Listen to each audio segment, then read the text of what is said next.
The track is fast, and the quarter horses are quarter horsing, so we're super excited. Yeah, no weather segment here today, so we'll just take care of that. Mostly sunny skies here. Johnny Storm is here to tell you the weather. Sunny day, clear skies, temperature-wise in the 90s. Again, a summer-like day here at Horseshoe Indianapolis. Back to you, Racing Rachel. Yes, it is a little muggy outside. The heat index does continue, but definitely have been, I think, managing it pretty well. So I don't know what the high is today. Is it 90? In the 90s. It's in the 90s. It's pretty hot, but we will definitely keep the hoses and the ice buckets out and ready to go. It's 90 right now. Feels like 102. Another summer day yesterday, and the heat was on as we had a couple of premier races on yesterday's card. In total, Manny Esquivel had the hot hand here on Wednesday, riding a hat trick of winners, but the spotlight was on the horses, fillies and mares that took part in the checkered flag, and then we have the Nobody Listens for the boys, and some top-notch performances in both those handicaps. Yeah, we did, and I decided to show Manny's triple instead of our premier races, but congratulations to everyone who ran yesterday. It was a couple of really nice ones that we had yesterday, but for Manny's triple in the first race, he rode the number 3 Mitch for his uncle Cipriano Contreras. He won 2 for Sippy, so giving him the training double, as well as Rob Dobbs had a training double on the card. But yeah, Mitch, what a nice ride by him. Look at him, he's gliding across that slop. Yeah, it was a sloppy track yesterday. This was the first-time starter, Bet Mitch. Well, not Mitchell Murrow, but it was Manny Esquivel on that 8-5 first-time starter. Look at that final time, though. This kind of kicked off the card. 109.52 was the start of the card. So we had an idea we're going to have some sharp performances on the program, and that certainly continued. Gewürztraminer, just love this horse. Whether it's wet dirt what is it again? On the turf. Gewürztraminer. Okay. It's a sweet German wine. He's been there. A sweet second of 3 wins on the card for Manny Esquivel. Didn't you go last year? Yeah, he loves this track. And then also in race 6, he had number 10, Looking for Glory. And this one was for Rob. He won the 6th race and also the 4 with the number 2. But Looking for Glory here, man, they were right on his tail, and then he ended up just getting away with it. Yeah, he circled them under Manny Esquivel. This was another good ride by Manny to make it 3. Looking for Glory chased all the way down to the finish by 1945. That was under Jareth Ludbury, but falling just inside a length short. Looking for Glory, it was 3 for Manny Esquivel on the card. And then we mentioned the handicaps, by the way. The checkered flag going to Crosley. What a big effort. Yeah, after the race, breeder, owner, trainer John Langmeyer, Spooky Hollow Racing, congratulations. Last year, there was a lot of buzz about this pass rush filly, talking about Crosley. She was 0-3 going into this year in 2025. Certainly put up a top gear effort yesterday here under jockey Sammy Bermudez, and Crosley was a price, but that was a terrific win in the checkered flag. And then we had the Nobody Listens. 20. Yeah. Big price there on Crosley, and then one race later it was the boys' turn in the running of the Nobody Listens. Latigo, another strong performance, 108.95, second fastest running of the Nobody Listens, and that was the 29th running yesterday. Bless you. Thank you. Yeah, that was a very nice effort by both of them. And even though I was saying, earlier in the card, and when I was on FanDuel with Todd and Simon, I said, even though this has been sloppy, look at these are horses who know what they're doing. There was so much off turf or off form on those, and the only long shot that Jimmy Mack and I mentioned was the one Crosley, because Sammy was right there, and it looked good in the paddock, really, and put it all together. He said she needed kind of a good trip, and they gave it to her. So good day of racing, doubles, and also we had a quarter horse jockey double, Edgar Diaz, as well. So a good day yesterday. Yeah, Edgar Diaz winning one of those 2 quarter horse races yesterday on board A Prolific Jess by a short head, and then he got put up in the finale, by the way. Authentic C had crossed the wire first under Danny Martinez, but came out soon after the start and hampered rivals, and they put up Edgar Diaz. Edgar was already back in the jockey's room, and okay, getting the congratulations. And then you had to sit there and wait for them to decide that who's sitting down there with Michelle and Chili. I got home at 8 o'clock. I bet as soon as he did, he was like, click, like a rocket.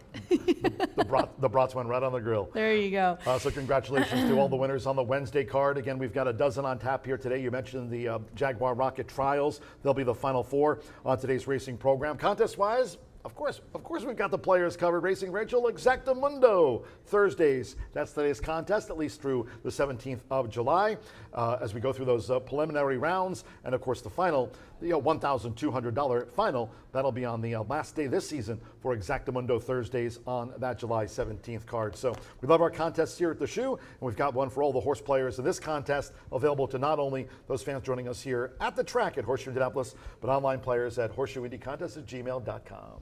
Yeah, we definitely love our free contest here, so please sign up. The $1,200 final is, I think, what everybody's after. Not very many more chances after this week. We mentioned the Old Quarter Horse card coming up here on Saturday again. Rise and shine. First race post time will be at 10:45 a.m. Eastern. That Old Quarter Horse card. No racing tomorrow. Of course, Horseshoe Indianapolis Casino, a 24/7 operation. That Old Quarter Horse card, as I just stated, kicking off early on Saturday. Then no live racing on Sunday and Monday. Just keep that in mind. Tuesday post time, just like today at 2:10 p.m. Eastern. But we got some big days coming up. Once we turn the calendar to July, start talking about the 4th of July, and that's going to be a big celebration, big boom going off here at the track with a couple of premier races. The William Garrett and the Clarksville Handicaps, they'll headline the card here as we celebrate America's independence. Yes, we are going to have special racing post time of noon for 4th of July. We're going to have two handicaps that day, William Garrett and the Clarksville. And I can't remember which ones. I was back there with Hector Rodriguez, which is Steve Asmussen's assistant, and he showed us a couple that were in the races that day, and the Derby horses that he's got pointed. So this leading into our big day of the year, it's all downhill from here. 5th of July, Indiana Derby, boys and girls. Yes, boys and girls, I'll take it from there. Racing Rachel, that's coming up with a noon post time. The day includes, by the way, in addition I'll to post the pics on Twitter while you do Indiana that. Derby, the $2,500 Derby's Legends Handicapping Contest. That'll be sponsored by the Indiana HPPA. Talking about the big day here on July 5th. That special post time, a $1,000 Derby hat contest, of course. It's a Derby. It's the Indiana Derby. We've got a hat contest here, too. Again, sponsored by the Indiana Thoroughbred Owners Breeders Association. That $1,000 Derby hat contest. There'll be a $3,000 Derby mega bet wager drawing. That's very popular, of course. Horse players and fans alike that are joining us here. You put your name in the entry. If your name is drawn, you get the chance of that $3,000 Indiana Derby mega bet. That'll be here on July 5th. The free Magic Mirror selfie station, cigar rolling station, cigars to the first 600. You have to be 21 years of age or older to enjoy that cigars that we'll be giving out here on Indiana Derby Day. And also that win picture drawing, that's pretty cool, presented by Itoba. If you're joining us here, you put your name in. If your name is drawn, you get a chance to get into the winner's circle, get a Cody photo with the winning connections of that race during the biggest card of the season, food trucks, winner's circle promotions, giveaways, all part of the Indiana Derby Festival here on Saturday, July 5th. Cannot wait. If you want reservations, call Beth. She's the boss. 317-421-8801. I do have some info for you guys. I'm going to tweet this after I announce it here on the show, but I did get to talk to Chris from the racing office. Chris Polzin went over it with me yesterday while we were waiting for the stakes races. We've got a couple of possibles. So Authentic Gallop from Tom Amos. I miss Tom. Big Truz, who is a possibility from Brian Lynch. Brother Kinney from Bill Morey. Chunk of Gold. I talked to Ethan. Ethan said he came out of the Ohio Derby really well. Thinking about spinning him back in 2 weeks, but just taking it a day at a time. So he's not 100% sure yet. Cole Battle as well. Lonnie Briley. Yeah, I love that story of yeah. Lonnie. Yeah, I would just die to meet him. He seemed like such a cool guy. So I'm kind of, for personal reasons. That was his first graded stakes winner, Cole. Yeah. Instant replay for Brad Cox. We heard already from Ricky about that one. Master Controller from Brittany Vanberg is a possibility. And Publisher. I talked to Steve as well, and Steve said, he's really a barn favorite, amazing horse, and he's been holding his own against, Kentucky Derby trail horses. He says he sees him putting forth his best effort and breaking his maiden. He says he deserves to win a race finally. So he will be a maiden if he is nominated, but Steve seemed pretty sure about him being in it. So those are a few names. For the Derby, for the Oaks, I've got Clicquot. Oh, Clicquot. For Brendan Walsh, DeLorraine from Mona Hardy, Golden Eye Magic, and Quick Kick, Sturgeon Moon. Quick Kick is from Tom as well. Sturgeon Moon from Bill Walden. Top from Michelle Elliott. So I'll type those up as some possibilities for you guys and put those out. But yeah, so those are our names for some possibles. Of course, please, dear Lord, don't quote me on that. Well, it's just a preliminary report. It's just a preliminary report, it's you guys. probable, it's possible. We don't know for sure. Thank you, Trump. We know it's July 5th, Indiana Derby Day. We want to remind everybody about a change of schedule as we look further down the road this summer on August 8th.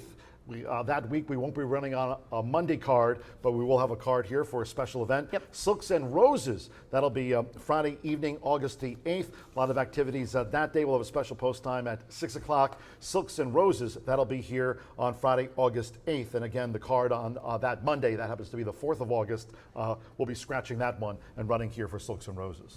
Yeah, it's going to be an amazing event. We're going to have lots of fun activities, so please join us for a upscale ladies' evening at the races on Friday, August 8th. Wear that dress you wore yesterday. That was I sharp. will, I Yeah, will. My summer dress. Silks and Roses. 31 minutes away from the first of the day. We'd like to thank all of our sponsors here in 2025. Leading off, of course, Love all my sponsors. Woodford Reserve Tequila Herradura. And we also want to mention Murphy Trailer Sales, the Winter Circle sponsor, back with us here in 2025. You can reach out to them at 765-361-8803. Terrific customer service and loyalty since 1984. That's not probable, that's for sure. Murphy Trailer Sales. Also, B&H Electric, they are the tote board and starting gate sponsor again this season for racing here at Horseshoe Indianapolis. That runs all the way through mid-November. B&H Electric, locations in Shelbyville, Seymour, and Bloomington. They're on the web at www.bh-electric.com.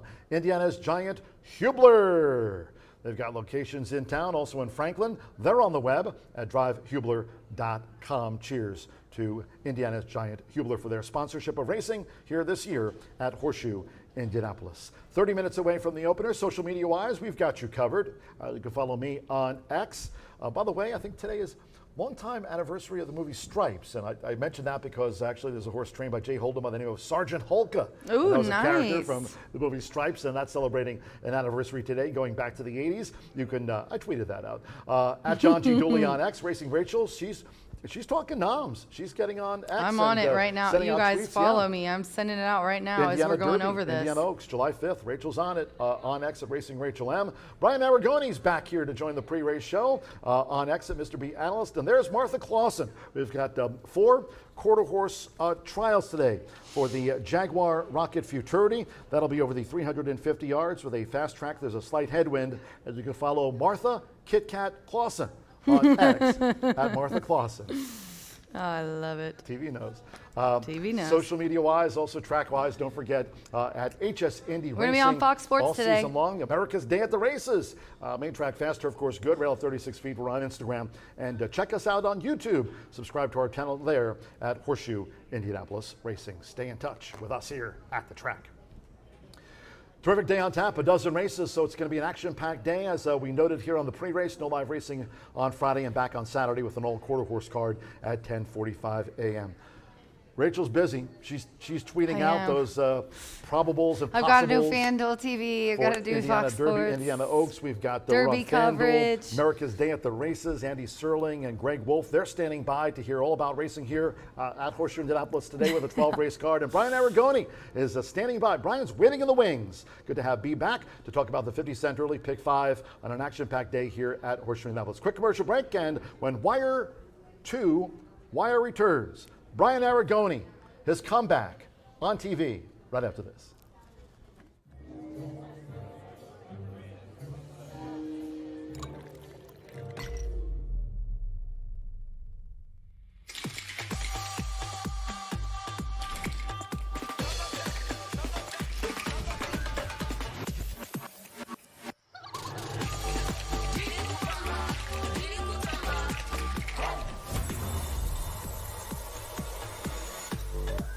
Tequila Herradura. Extraordinary awaits. Look around. Spring is here. And no matter what you're planning or planting, it's nice to know Hubler Ford's got you covered for 200,000 miles. During Hubler's Spring Forward event, save big on a new Ford. You pay what we pay. Ford employee pricing for everyone. So spring forward, knowing Hubler's got you covered for 200,000 miles. DriveHubler.com.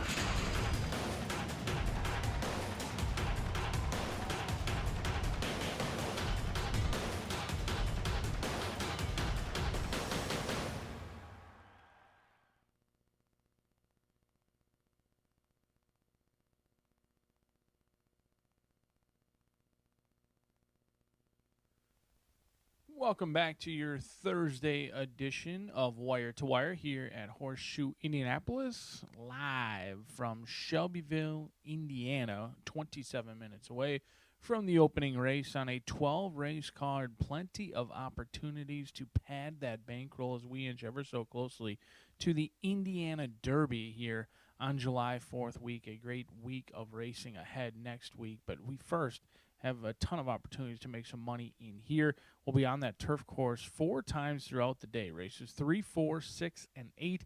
If you missed the horseshoe hat trick yesterday, as I did, it is back and better than ever. It will begin in race number 4, which will be a key race for horizontal players as it kicks off the $1 horseshoe hat trick, along with that late fire 5, 11.99% takeout each and every day here in the pick 5.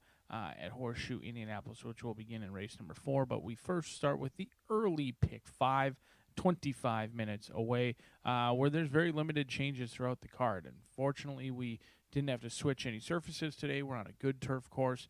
36 feet is the rail setting on a fast main track as well. So let's take a look at the early pick 5. I think it's a challenging sequence. I think it provides as much, if not more, value than that late fire 5 does. And that's somewhat rare for the early pick 5. Usually the value and the bigger fields come later on in the card. But today, I think this pick 5 could pay very generously on the front end. 1, 2, 4, and 7. Beach Dancer is a deserving favorite in here, stretching out. I still have my question marks in here and now in for a tag for the first time in her career. She's getting a ton of class relief, but you also have a couple of horses shipping in from Churchill Downs. David Jacobson's got the 4 with Fernando de la Cruz aboard, and then Ranch Life for Mana Racing, Evan Roman, a horse who had been at Horseshoe Indianapolis, won here, actually got the maiden breaking score at 20-1, and then went over to Churchill Downs and Belterra and didn't run too terribly well. So this race, I'm just untrustworthy of anything. Coate could win as well. Wouldn't be a surprise, but that horse has always been on the turf or the synthetic. Trying the dirt today in for 12.5.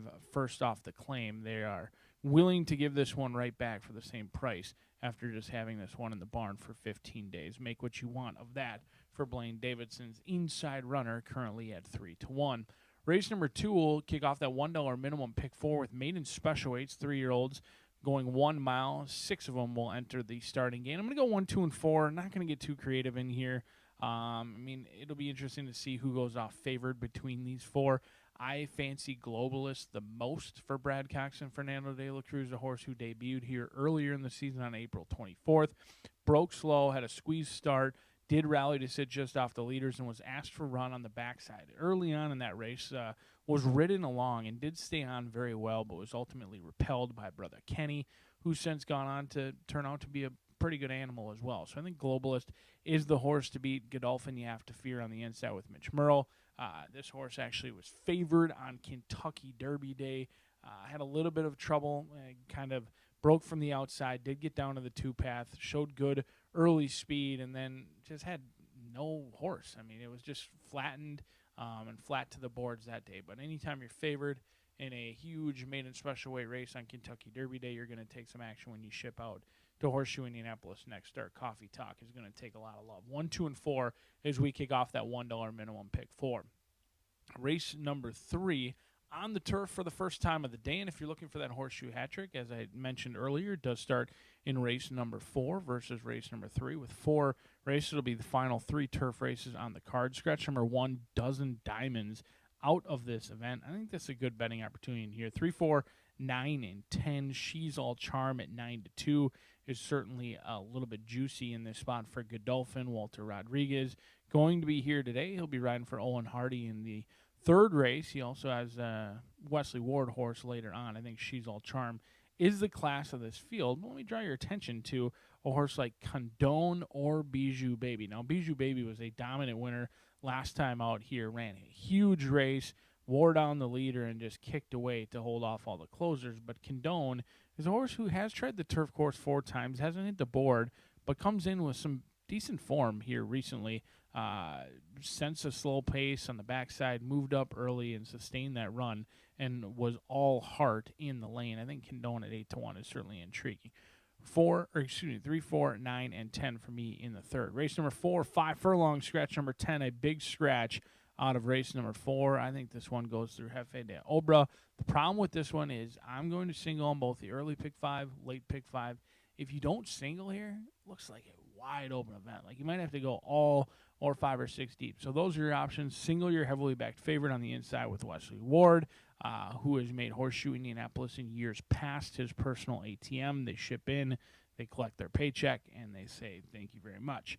This could be the case in here. There are question marks that have been seen since Florida in March, a long layoff, but does come back in a protected spot. I like that they are not risking this one for a tag that usually is one of the biggest red flags, layoffs and then a huge drop in class. That's not the case in here, and you do have the likely second choice, Mondavilla, who is scratched out of this event. A Jefe de Obra single for me in race number 4. We'll also be singling on that late flyer 5 as well, and if it's not that one, it looks to be wide open. If you can beat the one, you will certainly get paid generously in this early pick 5. Race number 5, maiden special weight, no scratches, no changes in this event.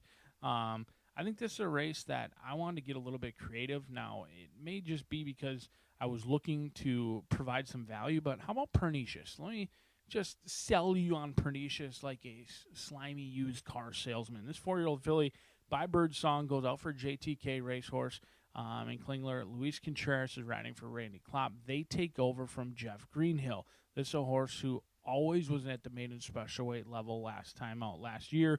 Had consistently run at maiden special weight level. Now comes back at 4 years old, only making start number 6. Does have a second place to her name and a third place to her name, and she ships over to a barn who loves to win and is currently our leading barn as well for Randy Klopp. When he takes over from another trainer, he wins at 17%. He gets Luis Contreras, who, when they team up together, win at 21%. This horse has shown good early speed last year, and I think this year, if they show any type of endurance or stamina, Pernicious could be in with a long shot punter's chance down on the inside. You've also got the 5. Jordan Steele has a ton of early speed as well. And then Raisinette, the other horse I want to talk about, 30-1 on the morning line for Tony Gouda. The studio is going to be calling the shots in here. The Goudas own and train and bred this 3-year-old filly by Razor out of Rose Nose Showbiz. Went off at 40-1 on debut here May 21st. Is competitively spaced. I like the spacing, about 5 weeks off for this 3-year-old filly. It was a long shot. They were outbroke, but they did move up to sit just off the leaders, and they were in somewhat tightly, a little bit awkward, in tight, maybe lost a little bit of ground, but for a lightly raced horse, showed me a decent amount of talent. After breaking a beat slow, did rush up, put herself in a competitive spot, and then she had enough trouble that there was something to make note of, and now this race looks wide open. 30-1, that could certainly be a separator in both the early pick 5 as well as the late fire 5, where we are just a few minutes away from listening to the sweet voice of John G. Dooley take you through today's limited scratches and changes as we inch ever so closely to finding out who's running in both the Indiana Oaks and the Indiana Derby, set for an awesome week of racing here at Horseshoe Indianapolis. 12 opportunities to make money today, and I certainly wish you the best of luck.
Good afternoon from Horseshoe Indianapolis.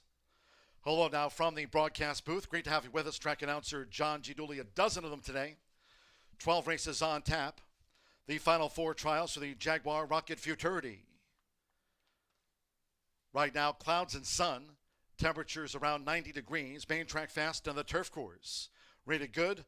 Turf rail set at 36 feet this race week. If you have your programs close by, let's take a look at the changes and corrections on today's racing program. Opening distaff mile, no scratches. Number 5, Bougie is a word, a jockey change to Rodney Prescott. Rodney Prescott will ride number 5, Bougie is a word. Number 6, Air Force Lightning, add 3 pounds to the program weight. All 7 run in the mile. In the second race of our 12, in this maiden mile, no scratches.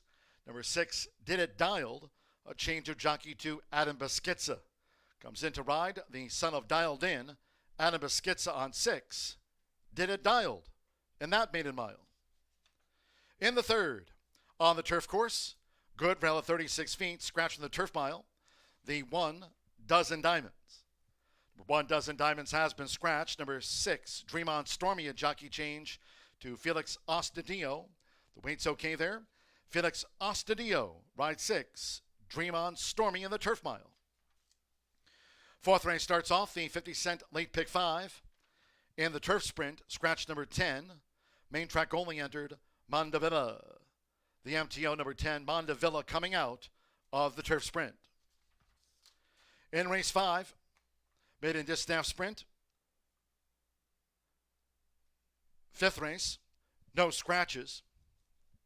Starting with the jockey changes, number 4, Vortex Express. The rider will be Arcelio Flacco. On 4, Vortex Express, right in Arcelio Flacco to ride. Number 9, Bits of Candy. The jockey there will be Marcelino Pedroza Jr. On 9, Bits of Candy, Marcelino Pedroza Jr. Reported overweights, 7, Lavish Justice plus a pound. The 8, Resanet, 1 pound over in the maiden sprint. In the 6th race, here scratch, the 1, Luna Diva, and number 12, Pretty on the Prairie. Note number 11, Mi Caprasciuta draws in. Mi Caprasciuta, that's the number 11, will run. Scratch the 1 and 12. 2 front cover, jockey change to Sammy Bermudez. Sammy Bermudez on 2, front cover. In the 7th race, at 5:16, there are no changes. On to the 8th. In the maiden turf mile, scratch number 9, Turnbuckle. Take out the 14, Incredible. 15, Discombobulator. And scratch the 16, Lucky Bolt. Note the 13, Motown Jazz, draws in. Motown Jazz, the number 13, will run. Couple of jockey changes. Number 5, Hot Black Coffee, will be ridden by Joseph Romero. The weight's okay at 121. Joseph Romero on 5, Hot Black Coffee. Number 11, Hot Wings, will be served up by Danny Sheehy. County Kilkenny Iron native Danny Sheehy. Ride 11, Hot Wings. On to the 9th we go. First of 4 trials for the Jaguar Rocket Futurity.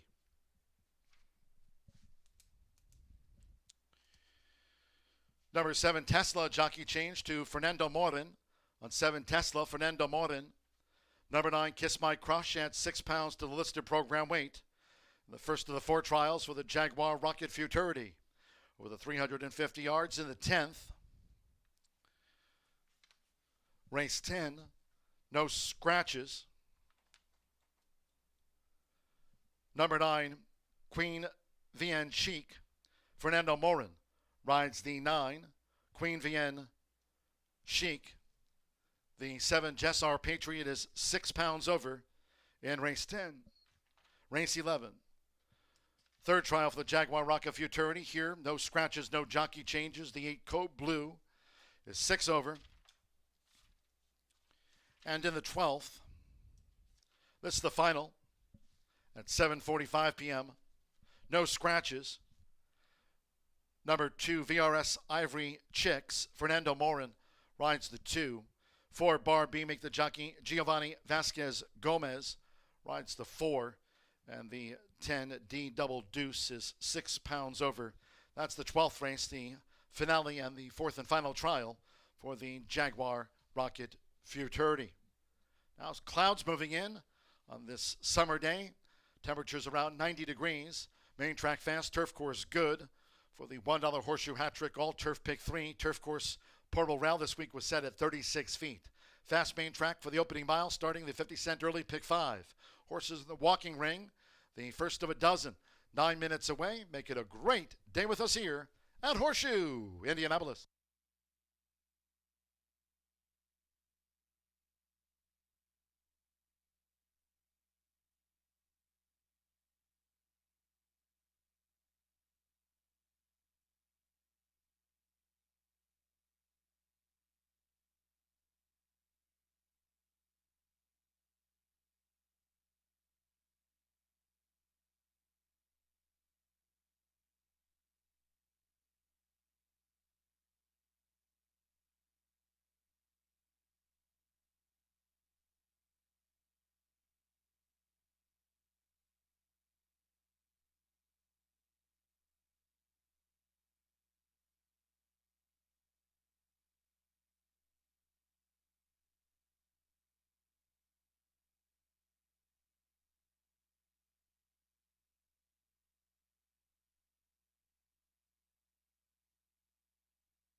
Here at Horseshoe Indianapolis, paddock judge Brandy Bell with a call for riders up.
The horses stepping onto the track now for the first race.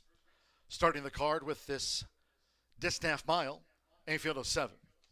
Number 5, Bougie is a Word. A change of rider to Rodney Prescott. Number 5, Bougie is a Word, Rodney Prescott rides. 6, Air Force Lightning at 3 pounds to the listed program weight there. All 7 run over the mile. Exacta, trifecta, superfecta. Double pick 3. Start here with the 50-cent early pick 5. Main track fast. Turf course rated good, and the turf rail set at 36 feet. Nearing post time for the mile opener.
The horses are approaching the starting gate, going down to the mile start at the top of the card.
The horses have reached the starting gate. It is now post time. Loading for the mile. Alberto Burgos with Choate coming up.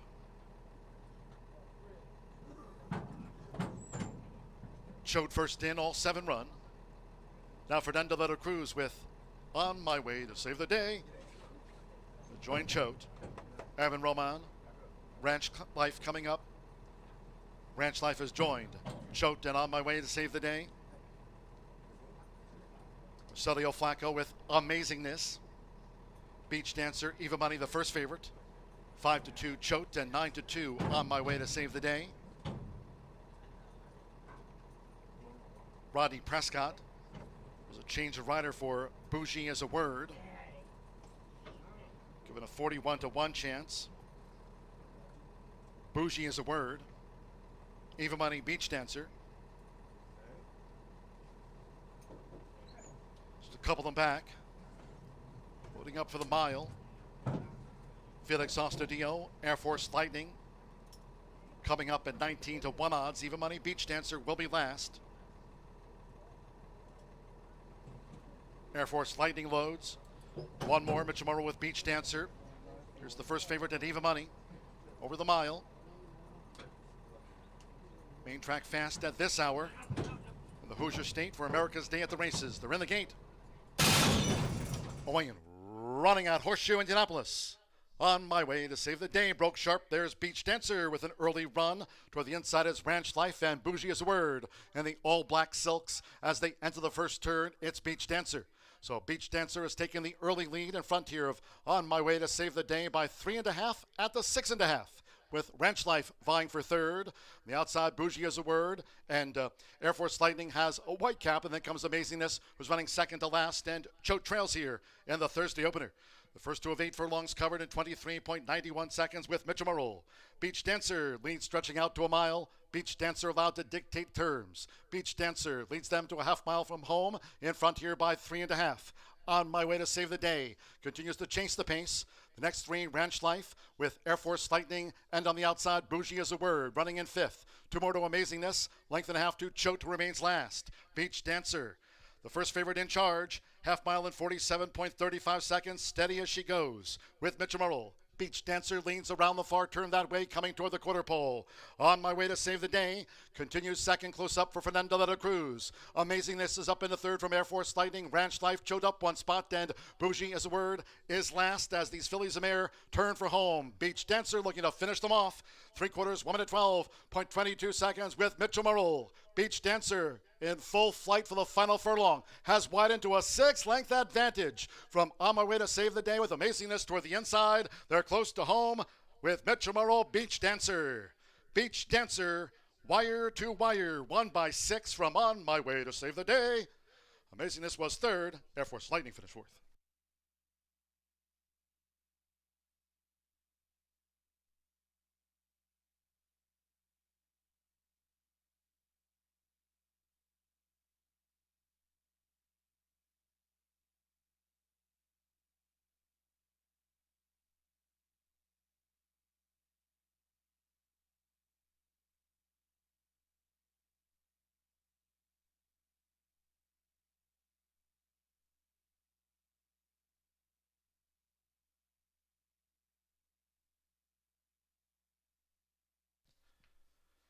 137.96 after the distaff mile. 137.96, 74367 Beach Dancer. 1 to 5 first, 4 On My Way to Save the Day. At 7 to 1 was the runner-up. 3 Amazingness at 11 to 1 odds third, and 6 Air Force Lightning at 23 to 1 fourth. Hold all tickets until official wire to wire. Daughter of Cloud Computing, Beach Dancer, Mitchell Murrell. For Tim Eggleston, 514 Racing. Jump tracks close to home, gets a wide result at 1 to 5.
Race 1 official.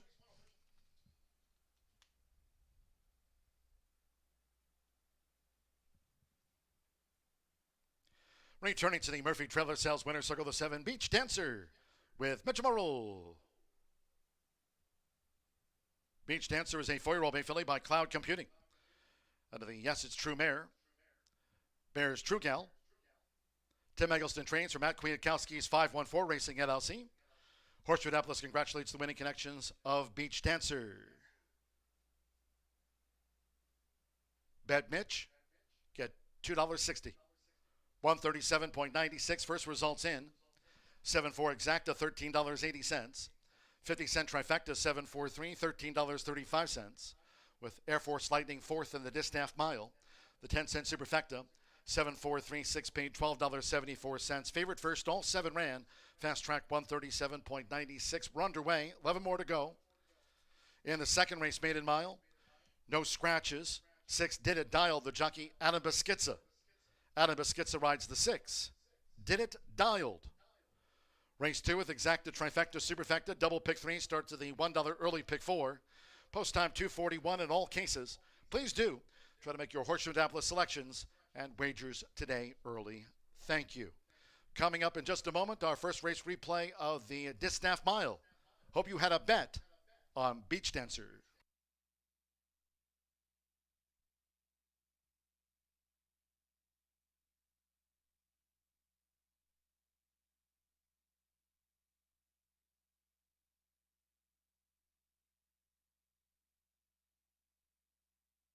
The races, they're in the gate.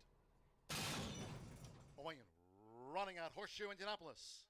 On My Way to Save the Day, broke sharp. There's Beach Dancer with an early run. Toward the inside is Ranch Life and Bougie as a Word. And the all black silks as they enter the first turn. It's Beach Dancer.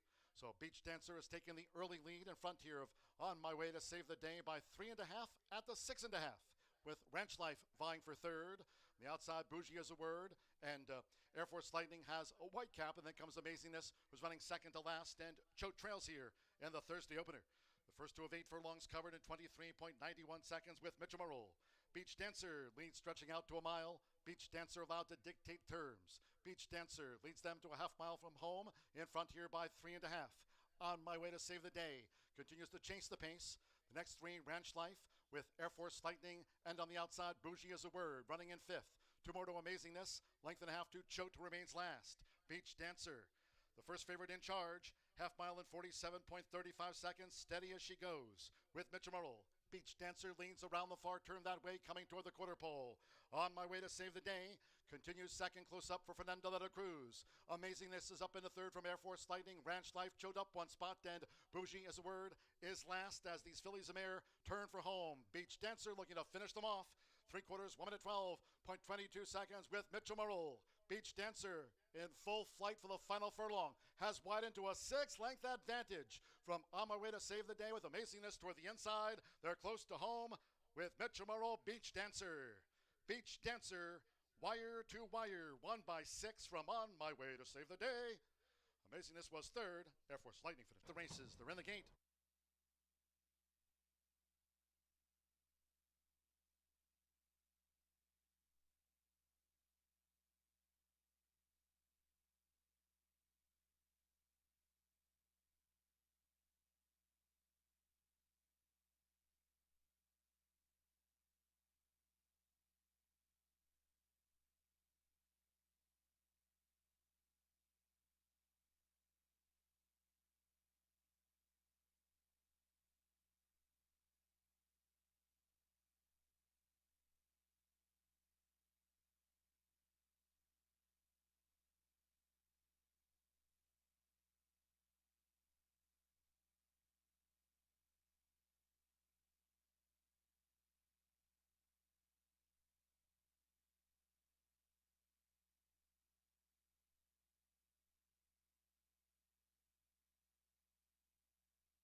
Beach Dancer cruises to victory, goes coast to coast there. That Indiana bred takes them all the way in the opener as the odds-on favorite to start off that pick 5. Race number 2 will kick off another multi-race wager. That's the $1 pick 4 in races 2, 3, 4, and 5. Field of 6 here. These are straight maiden 3-year-olds, restricted to maiden 3-year-olds to race a mile on this fast dirt surface. Again, a field of 6 set to square off. Right now, even money number 4, Steez. Steez comes from the barn of Riley Mott, owned by Pin Oak Stud. And I agree with the public right now. That is my top pick. I definitely think it's the horse to beat. And number 4, Steez, gets the services of Vincent Chamonix. And this one debuted at Keeneland, breaking from post 7. And kind of broke a beat slow, and then raced in behind horses and closed a little bit through the lane. Did run on from inside of horses that day, going back and watching the replays on this one. The horse had a little bit of, kind of an awkward gait, a little high action down the backstretch that day. Wasn't so profound in start number 2 at Churchill on May 24th when stretching out to the mile. The horse did do about the same thing, though. Got real far back and then made a closing rush and came on running, was third, beaten 4.5 lengths. Both of those races were really good races. The horse came back with some good numbers in that race on debut. Invictus went on to become stake place for Brad Cox in his next start. The horse that was second that day, Camp Hell, came back and won a 1X. And so this one's been keeping good company and comes up here to Shelbyville and finds a 6-horse field to try to break the maiden here, and I think he lands in a good spot. I think he should get a pretty good pace set up. I think Arthur Jr., the 3-horse, probably will go. Globalist, the horse I'll talk about here momentarily, kind of had a compromised beginning last start. I expect that one to show speed. So I think Steez probably won't be obviously so far back today as he was the first couple of times. I think he'll be laying a little closer to set up for his late running style. He's a $250,000, $250,000 yearling purchase at Keeneland, and I expect this horse to run very well as per the odds, even money here in race number 2.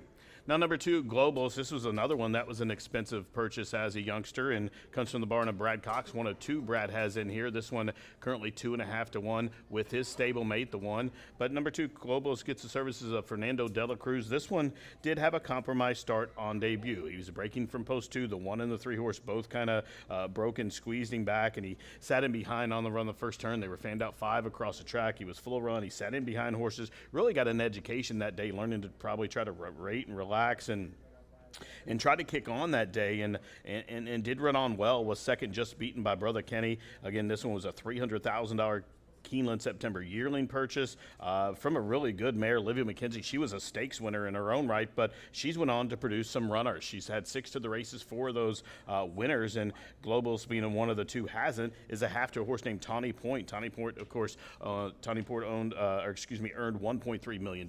He was a Heil Derby winner, so this one has some pedigree and a license to win, and like I said, that break probably cost him on debut. I expect this horse, should this one jump well, not get compromised at the start, could threatened to go all the way. He was on the wrong lead for most of the race last start, but I think that race under his belt, the Son of Global Campaign, has a license to win here. He's 2.5 to 1. Now, breaking right to the inside of him is number 1, Coffee Talk. This one is a Godolphin homebred, also trained by Brad Cox. Mitchell Merle, who won the opener, has the call on this one. This one's making start number 4. On debut at Fairgrounds, was 6, beaten 14 lengths, came back and just missed, made the lead maybe too soon that day and was second, and went to Churchill and ran in the slop and was the heavy backed favorite and just kind of ran around there evenly, but back to a dry surface, has drawn the inside in a short field. I think this horse has a chance to win, and this is another one, speaking of pedigree, has a really good pedigree. The mare side, we'll see the influences of Tap It there and Seeking the Gold, but this one's the Dam Desert Legacy. Her dam, Sierra Road, has sired multiple stakes winners, in fact 3 stakes winners, and 6 winners overall, including Better Lucky, who's won $1.2 million. That one was a multiple Grade 1 winner. So this son of Medaglia d'Oro has a license to win as well. And this is another one I expect not to be so far back as he was his first couple of starts. Breaking from the inside, I think he maybe let the speed go and should sit a good trip, maybe just a few links off of the lead. I think it's probably down to those 3, the 1, 2, and 4 for me here in race number 2, which starts at $1 pick 4 in races 2, 3, 4, and 5. Again, we've seen the favorite win the opener, and 3 short-priced horses here in race number 2 to start that pick 4. During the Pro Swade, probably throw up some tickets here and show you the pick 4s that we came up with. But race 2, it's about the 2 Brad Coxes and the Pin Oak Stud Charge from the Riley Mott Barn. I'm going to go 4-2-1. We're about to get riders up orders here. Just 5 minutes to post. Don't forget that $1 pick 4, a low takeout. Get involved. Good luck.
The horses stepping onto the track now for the second race. This race will be run over the mile. A field of 6. All 6 maiden 3-year-olds run. 6 did it dial to jockey change to Adam Beschizza. Adam Beschizza rides the 6. Did it dialed. Race 2 features exacta, trifecta, superfecta. Double pick 3 started the $1 early pick 4. 2 minutes to post time. 2 minutes.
We're now less than 1 minute away from post time for the maiden mile. Starts the $1 early pick 4. Less than 1 minute.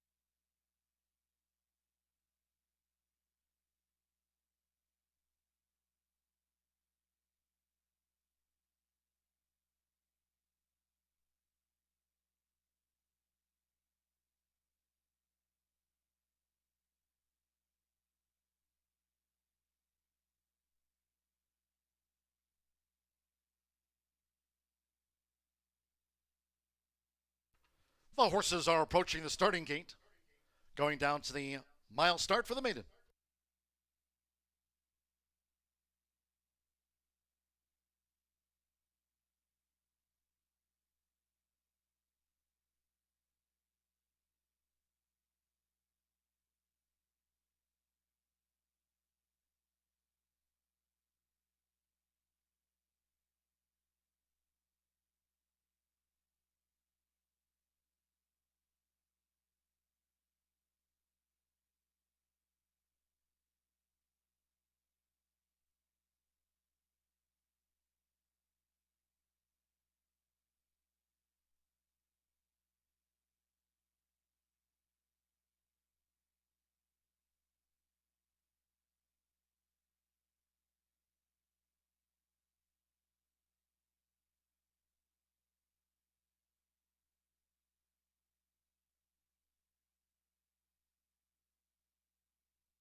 The horses have reached the starting gate. It is now post time. Loading in front of starter Ray Kuick. Coffee Talk, Mitchell Murrell riding for the opening double. Fernando de la Cruz with Globalist. Coffee Talk both here in the maiden mile for Brad Cox. Here's Globalist.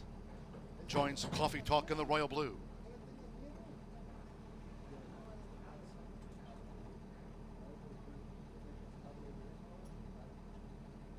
Marcelino Pedroza Jr. with Arthur Jr.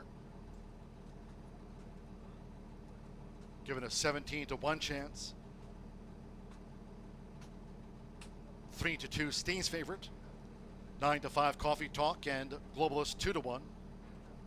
7-1 Did It Dialed.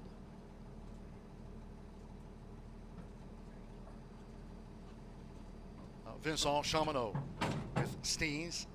Here's the son of a coma. Now going to 5 favorite with Coffee Talk. Couple in the back. Alberto Burgos, Skibbity Riz, son of Nyquist, a 5 race maiden. One more. Adam Eskitsa with Did It Dialed. Second on Churchill Downs debut. Over the mile here. Second of the day from Horseshoe Indianapolis. They're in the gate.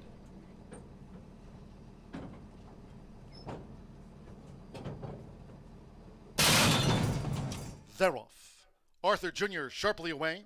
Coffee Talk toward the inside. Skibbity Riz and Did It Dialed strides up on the outside to join them as they enter the first turn. It's Arthur Jr. with Marcelino Pedroza Jr. Arthur Jr. to the early lead. On the outside is Did It Dialed and Coffee Talk in the Godolphin blue tucked in toward the rail as these leaders go to the back of the track. Skibbity Riz with Steez on the outside and will settle back by Fernando de la Cruz. Globos trails. They go up the back. It's Arthur Jr. So Arthur Jr. dictates terms. The first 2 of 8 furlongs in 24.64 seconds. Arthur Jr. leads at 13-1 by 3/4 length. Did It Dialed, second on the outside, staying close, and Steez is up into third. Coffee Talk running fourth here in the maiden mile. Then comes Skibbity Riz in behind horses, and Globalist taking a wider angle of attack. Close knit field as they go past the half-mile pole in 48.41 seconds. Around the far turn that way, it's Arthur Jr., who continues to lead by a half length. Adam Beschizza and Did It Dialed right there with the black cap. Steez third on the outside in range. Globalist looking to sustain a bit on the far outside. Toward the inside is Coffee Talk and Skibbity Riz. It's a toss-up as they turn for home, where Did It Dialed has taken the lead. Steez on the outside, and Arthur Jr. tries to kick with them. 3/4, 1 minute 12.54 seconds, 1 furlong to go. Here's Steez, and Steez is up to take the lead. Toward the inside is Did It Dialed, who continues to fight on. Steez and Did It Dialed digs in. Did It Dialed for Adam Beschizza, and Steez. Did It Dialed would not be denied. Did It Dialed repels Steez through the stretch. 6 lengths away, Globalist third. Coffee Talk back and forth.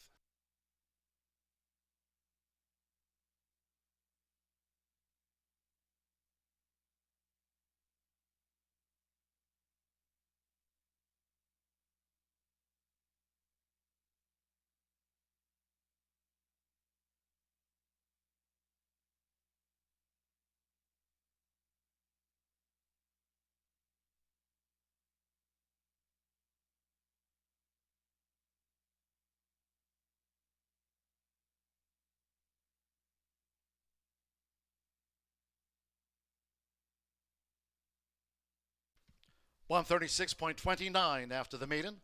136.29 unofficial. 64216. Did It Dialed. 8-1 first. 4 Steez. 2-1 repelled. 2 Globalist. 2-1 third. And 1 Coffee Talk at 7-5. The mile favorite fourth. 6-4-2-1. Adam Beschizza picks this one up for Brian Lynch. Del Secco DCS Racing. Did It Dialed at second asking. 8-1 to start the early pick 4 off.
In the Murphy Trailer Sales Winner's Circle, the 6, Did It Dialed with Adam Beschizza.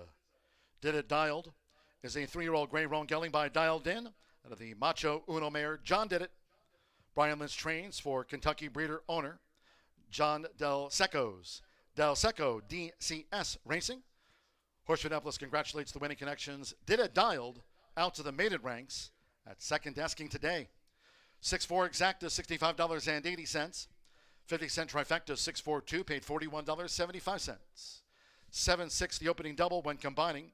Beach Dancer with Did It Dialed, $27.60 with Coffee Talk fourth. The 10-cent superfecta, 6421 paid $14.42. All six ran 136.29 after the running of race 2. 19 minutes away from the third. To the turf we go. This is the first of 4 today. Carter for the turf course here, rated good at this hour. Turf rail set at 36 feet this race week. From the Distaff Turf Mile, scratch 1 dozen diamonds. 1 dozen diamonds has been scratched. 6, Dream On Stormy. The jockey Felix Ostadio waits correct there, claims the 5, waits okay. Felix Ostadio rides 6. Dream On Stormy. Exacta, trifecta, superfecta, double pick 3. 3:12 post time.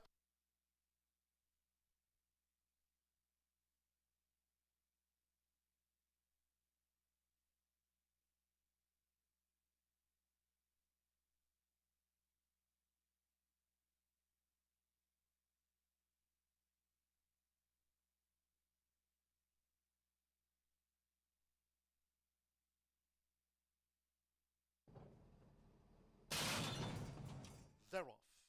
Arthur Jr. sharply away. Coffee Talk toward the inside. Skibbity Riz and Did It Dialed strides up on the outside to join them as they enter the first turn. It's Arthur Jr. with Marcelino Pedrosa Jr. Arthur Jr. to the early lead. On the outside is Did It Dialed and Coffee Talk in the Godolphin blue tucked in toward the rail as these leaders go to the back of the track. Skibbity Riz with Steez on the outside and will settle back by Fernando de la Cruz. Globos trails. They go up the back. It's Arthur Jr. So Arthur Jr. dictates terms. The first 2 of 8 furlongs in 24.64 seconds. Arthur Jr. leads at 13-1 by 3/4 length. Did It Dialed, second on the outside, staying close, and Steez is up into third. Coffee Talk running fourth here in the maiden mile. Then comes Skibbity Riz in behind horses, and Globalist taking a wider angle of attack. Close in field as they go past the half-mile pole in 48.41 seconds. Around the far turn that way, it's Arthur Jr., who continues to lead by a half length.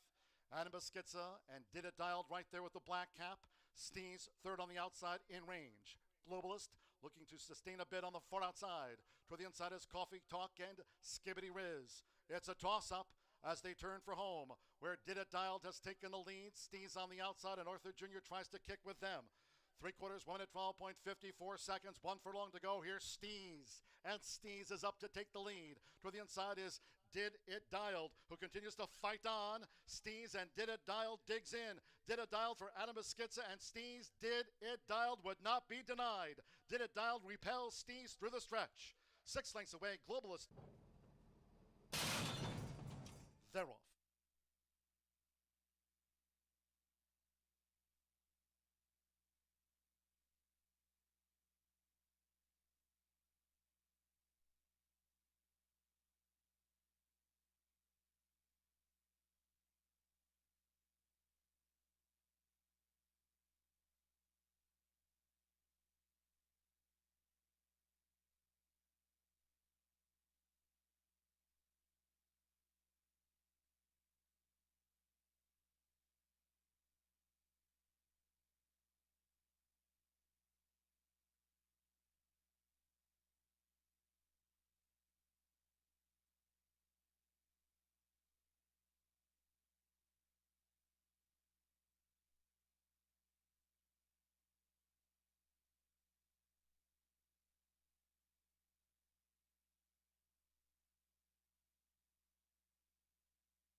Did it dial tough as could be, would not let that favorite get by. And Lynchy's on a roll. I think he's 3 for his last 3 here. Had a couple of wins early in the week with Nick Juarez. Adam Beschizza picks up this one as Mario Gutierrez stayed at Churchill Downs today. Congratulations to Connections' Did It Dial, taking race number 2 at a decent price there, $19 mutual on that one.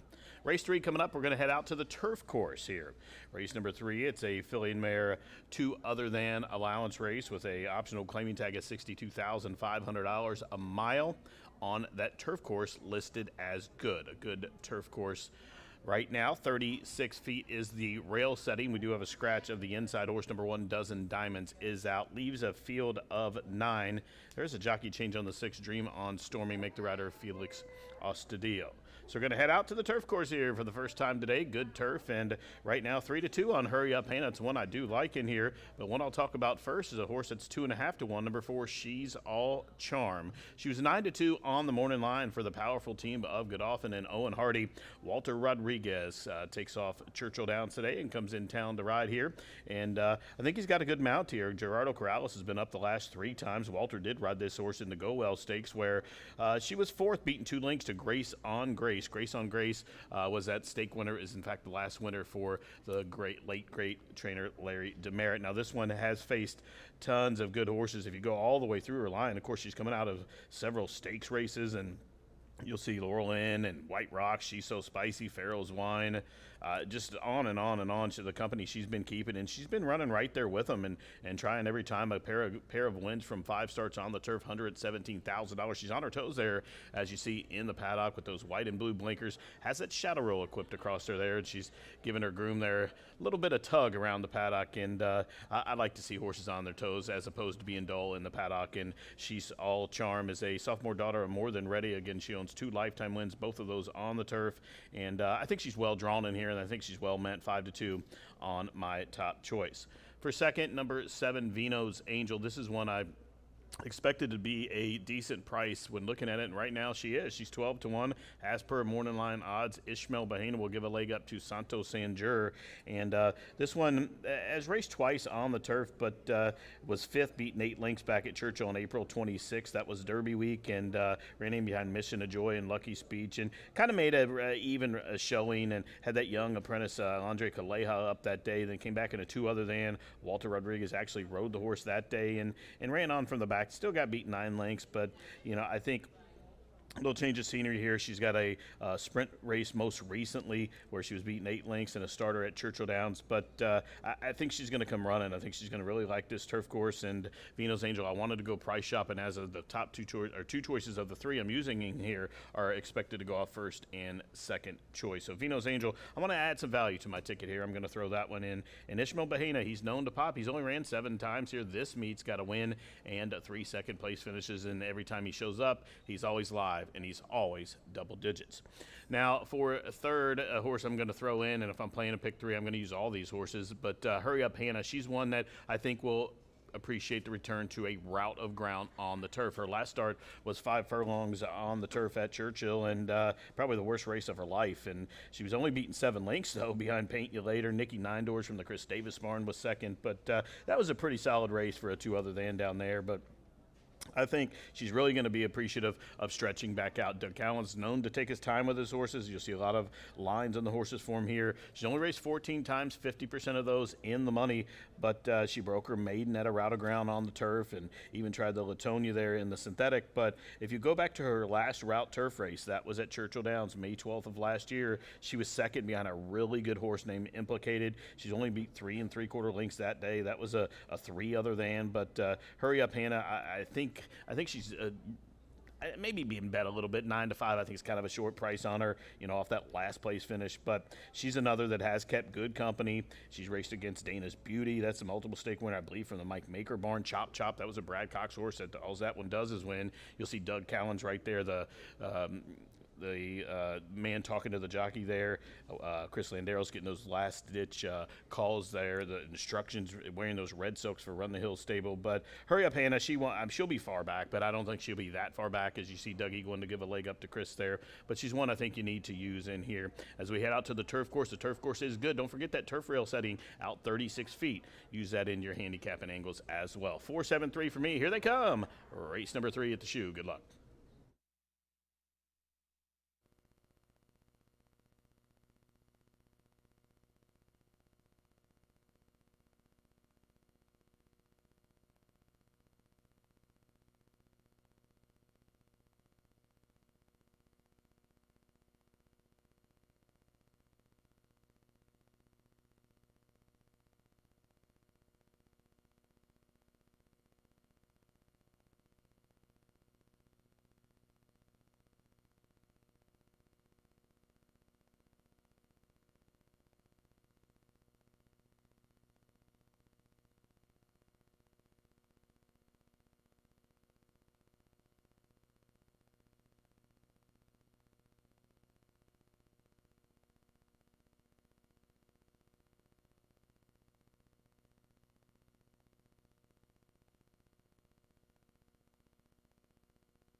The horses call posted now for the third race. The race will be run the first of 4 today on the turf course rated good. Turf rail set at 36 feet here in the Phillies Mares Turf Mile. Scratch 1 dozen diamonds. Scratch the 1, 6 Dream On Stormy. The jockey Felix Ostadillo. Ride 6 Dream On Stormy. Phillies Mares Turf Mile with exacta, trifecta, superfecta, double pick 3. Now less than 2 minutes to post time.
The horses are approaching the starting gate.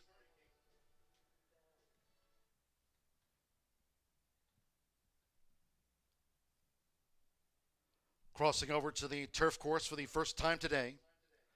Going down to the mile start.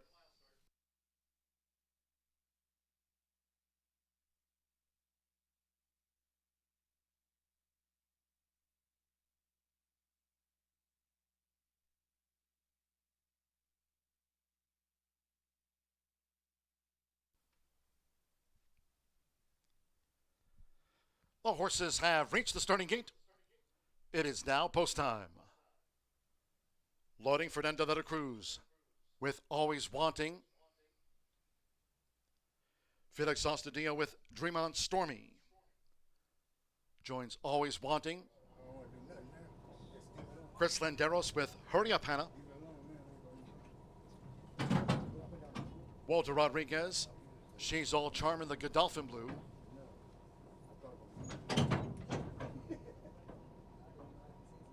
Rolando Aragon with Leisure Wear.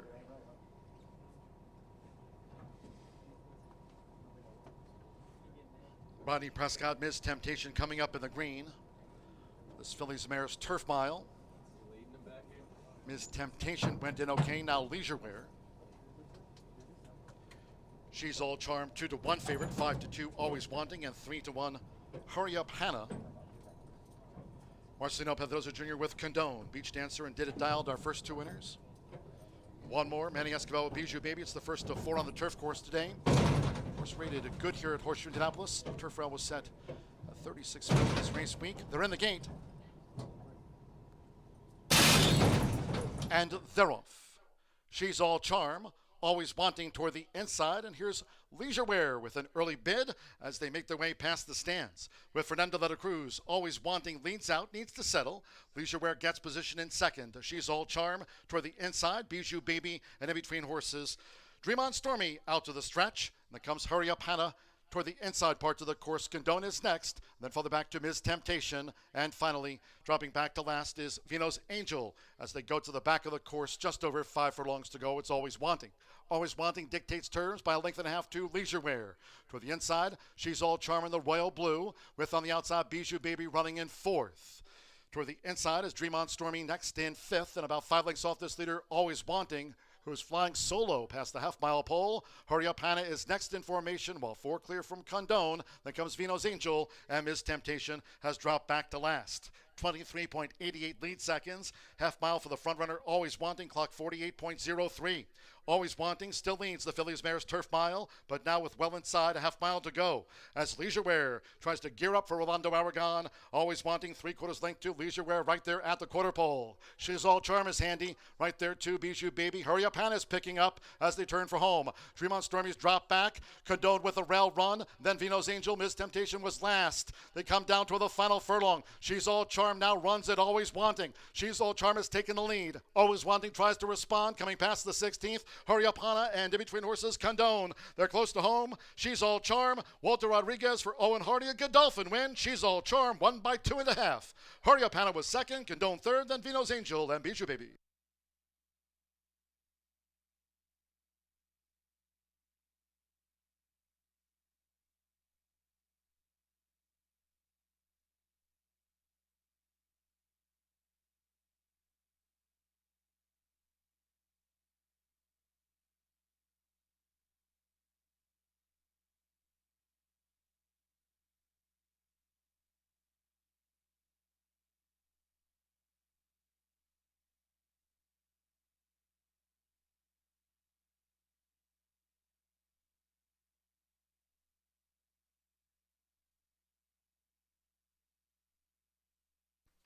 $135.30 after the Distaff Turf Mile. 135.30.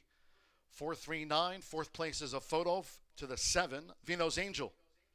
Edging Bijou Baby. Always Wanting. Leisure Wear was next. Ms. Temptation, Dream On Stormy among those last to pull up. 135.30. 4397. She's All Charm. Walter Rodriguez, Owen Hardy, the Godolphin Homebred at 2-1.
Race 3 official.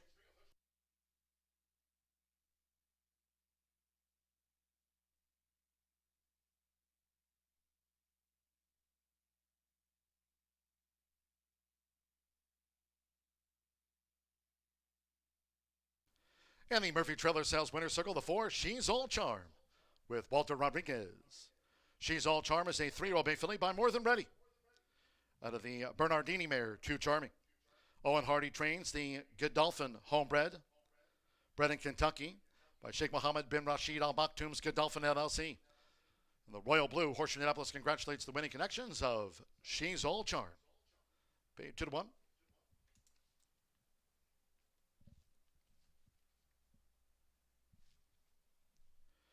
Results in after the Phillies Mares Turf Mile. The 4-3 exacta, $23.60. 50-cent trifecta, $44.40. 6-4 double, $90 even. 10-cent superfecta, 4-3-9-7, $39.06. Vino's Angel ran fourth. 50-cent pick 3. First pick 3 of the day. 7 with a 6 with a 4. $27.50. Beach Dancer, Did It Dialed. She's All Charm, our first 3 winners. 135.30, course good, 19 minutes away from the next. Turf Sprint from the 4th race, scratch the MTO, the 10, Mondavilla. 10, Mondavilla has been scratched, course good.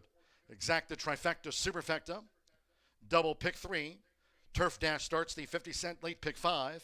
Kickoff of the $1 Horseshoe Hat-Trick All Turf pick 3. Note that wager. Races 4, 6, and 8 today. 4, 6, and 8. The Turf Dash starts the $1 Horseshoe Hat-Trick All Turf Pick 3. Post time will be at 3:43.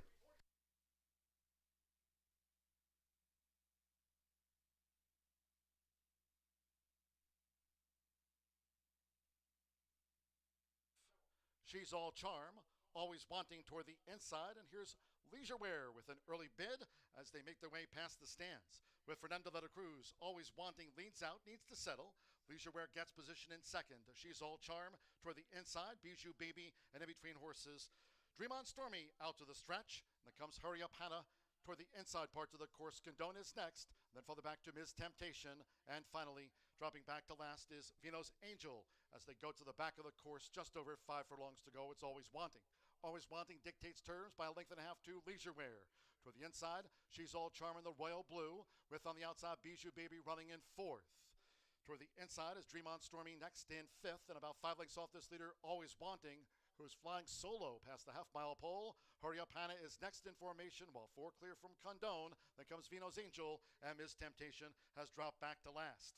23.88 lead seconds. Half mile for the front runner, Always Wanting, clock 48.03.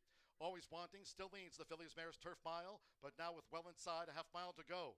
As Leisure Wear tries to gear up for Rolando Aragon, Always Wanting 3/4 length to Leisure Wear right there at the quarter pole. She's All Charm is handy right there too. Bijou Baby, Hurry Up Hannah's picking up as they turn for home.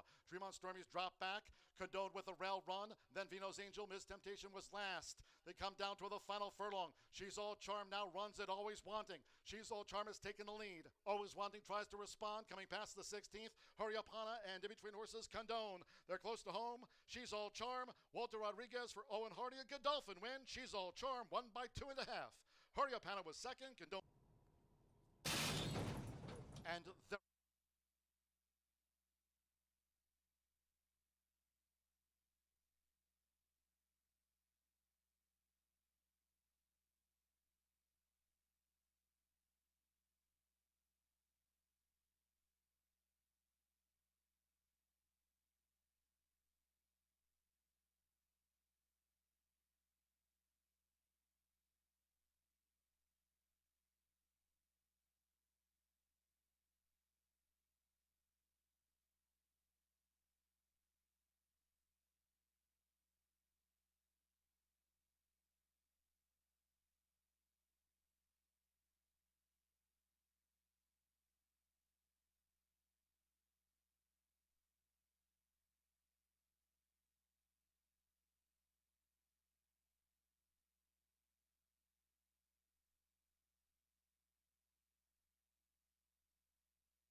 Welcome back to Horseshoe Indianapolis, 10 minutes away from race number 4, a key race for those that fancy the horizontals, as I do. The Late Flyer 5, 11.99% takeout each and every day does kick off with this race. We also kick off the $1 minimum horseshoe hat trick for races 4, 6, and 8, so a key race. We've also got a large group for some trifectas, superfectas, whatever fits your fancy in here. It is likely an opportunity for you to make some money in here. But let's take a look at our second turf race of the day. Our first turf race went to the second choice, returning 620 to win. We'll see if we get another favorite in here. And I have a favorite on top, Jefe de Obra. Walter Rodriguez looking for yet another winner on the card with Wesley Ward. This 5-year-old gelding's lightly raced, only making start number 9 today. Hasn't been seen since Florida back in March. He was stabled in Florida throughout the winter and ran admirably. Did get a win on the synthetic in a non-winners of 2 where he was bet down below even money and was certainly expected to win. You can usually follow the tote board for this guy. 4 of his 8 starts thus far, he's gone off favorite. He actually debuted in a 12-length romp over in Chile. So only 7 of those starts have come here at Horseshoe Indianapolis. He seemingly has appreciated his time here. He's faced some of the toughest foes around the country at the likes of Keeneland, Del Mar, Churchill. Makes his way to Horseshoe Indianapolis, which may leave some of you questioning. However, he did touch claiming 25,000 non-winners of 2 last time out. He runs in a protected spot in here today. I think he'll show good speed. Drawing the rail has kind of forced Walter Rodriguez's hand that they're going to have to giddy up out of the starting gate to assure themselves a decent position. And if they believe they're on the best horse, I think they're going to just try to go to the lead and make it as easy as possible to avoid any turbulence in the lane. We'll see if Jefe Dobra can get the job done at even money. But a big foe in here could be Samba Lover. Now, this horse is not taking any love at all. In fact, ice cold on the board. Samba Lover is 8-1 on the morning line, currently 22-1 on the board. Vincent Chemino going to be riding for Ignacio Carrez, a jockey-trainer combination who's winning at 17% when they team up. Hasn't been seen since April earlier this year, about 2 months off, and had a late-running finish, only beaten by 3 lengths behind Tall Order, but did finish 7th. I think the form is a little bit more muddy than it may seem with Samba Lover, and if the favorite is to lose, it's likely due to a hot race. How about Samba Lover rolling on past late? This is a horse who does have tactical speed, doesn't need to be a deep one-run closer as the most recent races would suggest.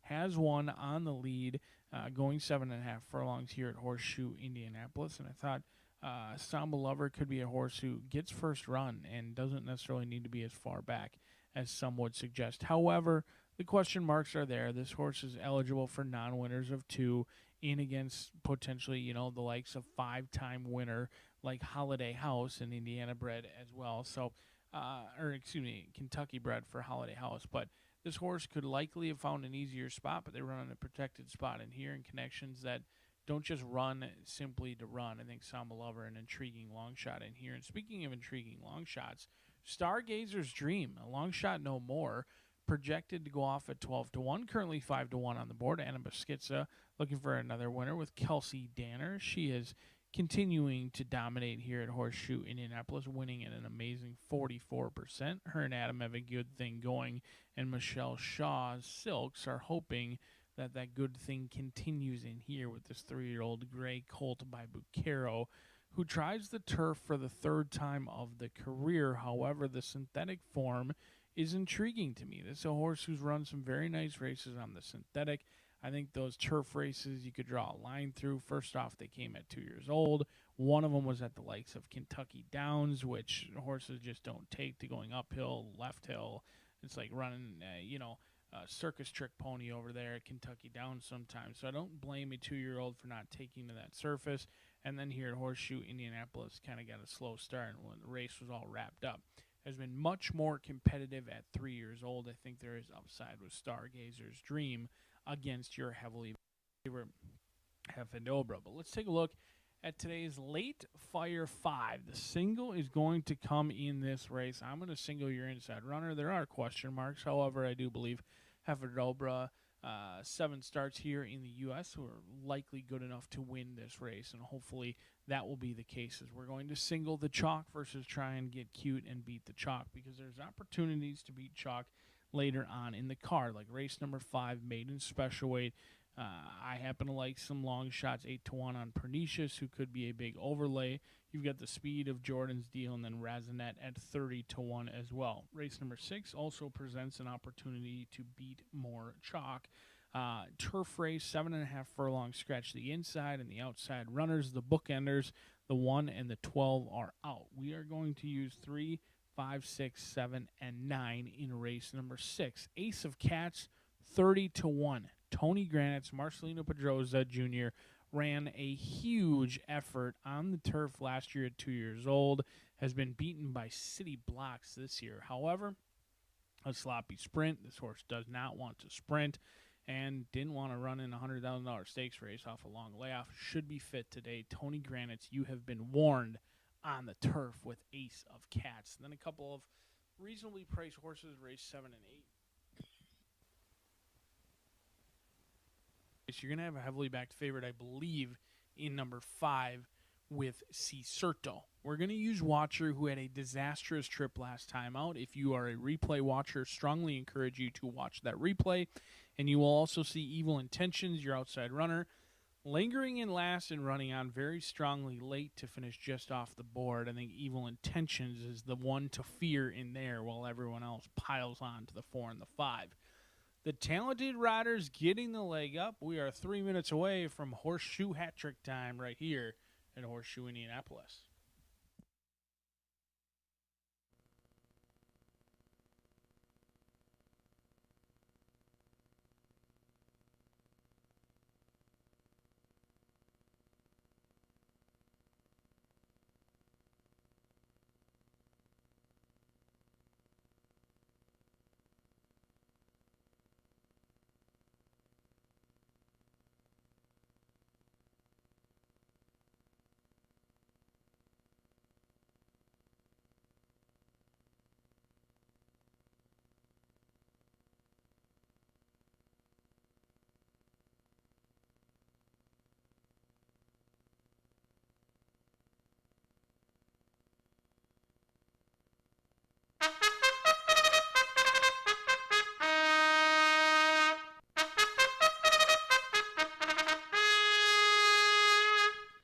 The horses, call post right now for the 4th race, stepping onto the track. This turf sprint over the 5 furlongs, a field of 9. Number 10, Monda Villa, entered as a main track only, has been scratched. Scratch the 10, the MTO, Monda Villa. Exacta, trifecta, superfecta. Double pick 3, turf sprint starts the 50-cent late pick 5. Kickoff of the $1 horseshoe hat trick all turf pick 3 today. Course rated good, turf rail of 36 feet. Fast main track for the late pick 5 races. And nearing post time. Course good.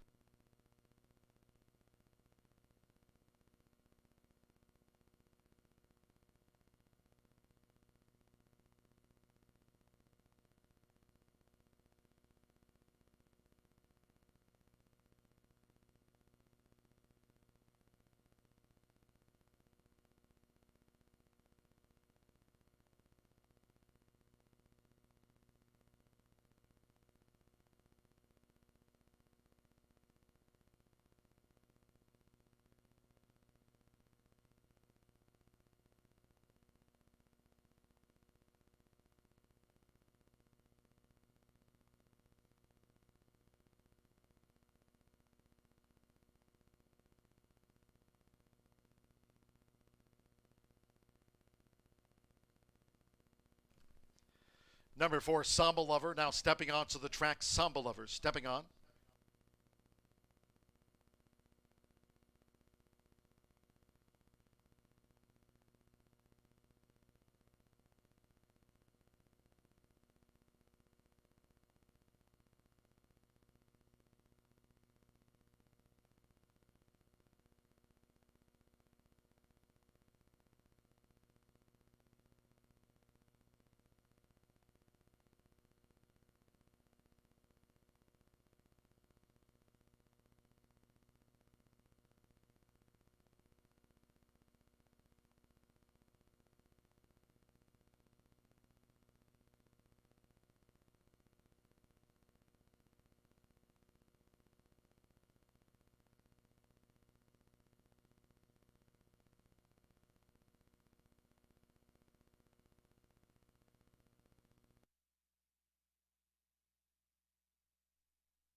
The horses are approaching the starting gate.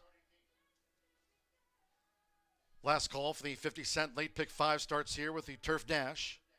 Kickoff of the $1 Horseshoe Hat Trick All Turf Pick 3. Course good, rail of 36 feet. Fast main track for the pick 5 races. Going to the turf sprint start.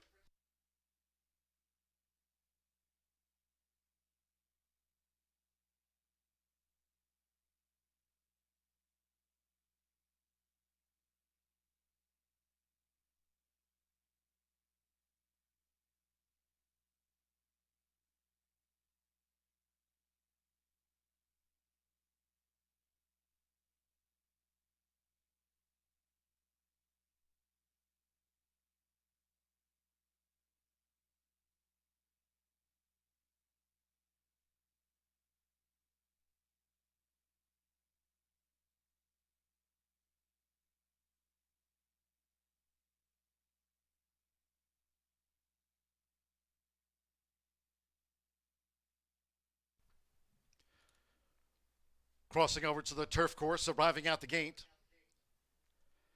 It is now post time. Up first, the Chilean bred Jefe de Obra. Walter Rodriguez riding for a double. Jefe de Obra first in.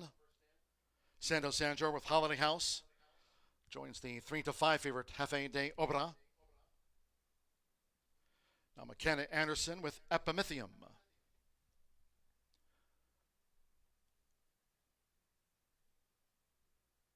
Epimethium has moved into the true center gate. Simmer Bermudez, Galpin Sunday coming up in the green and white. Course here good. Rail at 36 feet. Now Marcelino Pedrosa Jr. with Corso's pick. This starts off the $1 Horseshoe Hat Trick All Turf Pick 3. Evan Roman with Pulgarcito. Vincent Chamano. Samba Lover. Loads at 15-1. Jefe de Obra, the 3-5 favorite, was first in. Now Butch is best. Mitchell Morrow won the opener with Beach Dancer. Here over the 5 furlongs and one more. Stargazer's Dream out of Mesquitza on the Thursday scoreboard with Did It Dialed. All in line. They're off. Racing 5 furlongs.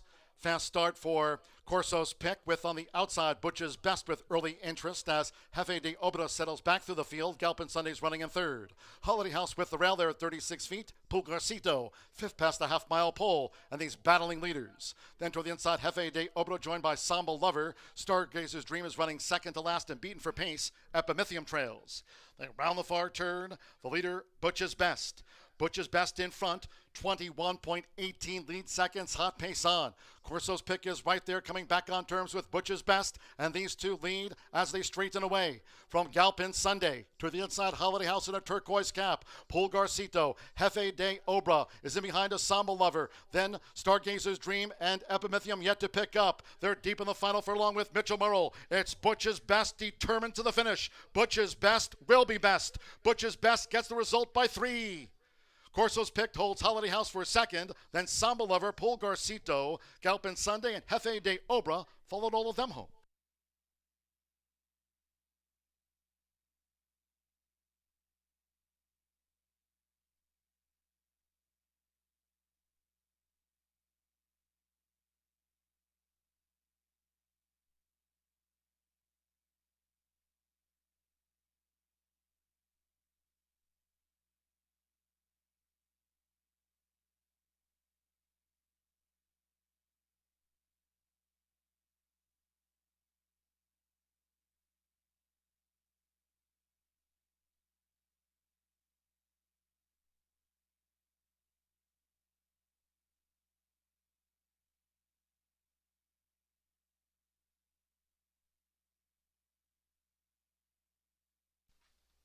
$55.36 after the turf dash, $55.368 Butch's best.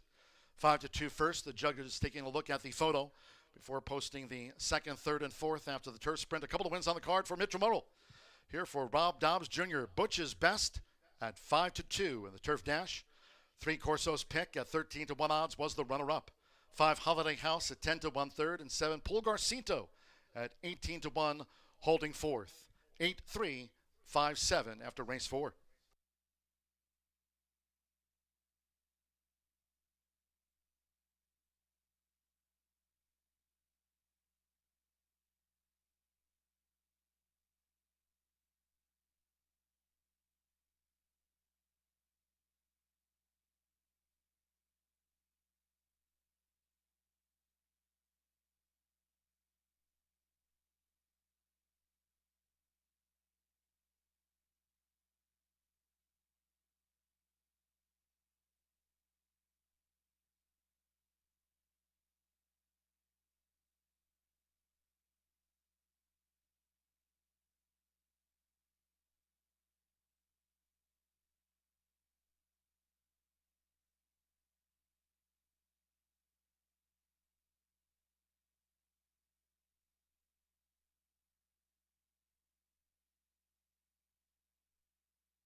Race 4 official.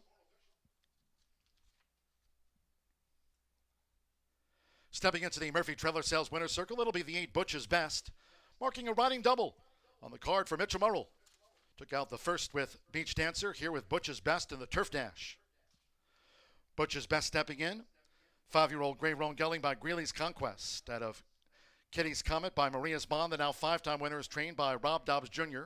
for breeder owner Scott Seldon's Milidar Revocable Trust.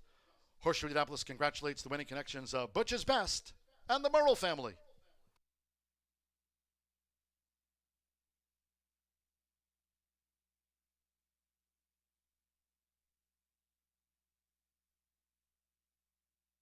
$8-3 Exacta paid $103 even.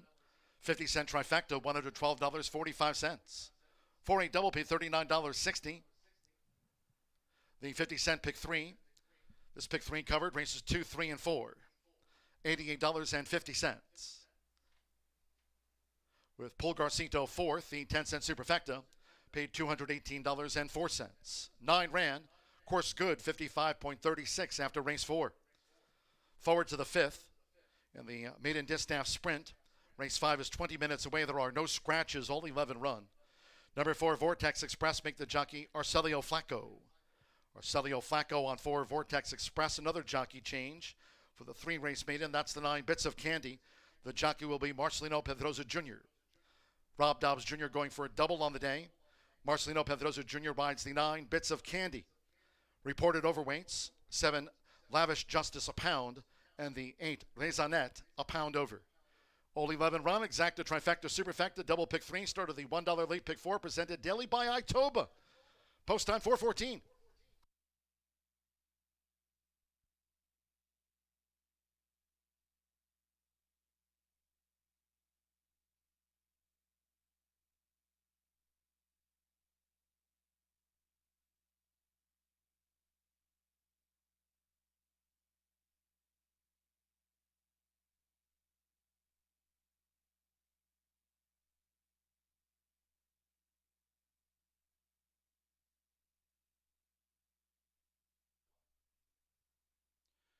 They're off. Racing 5 furlongs.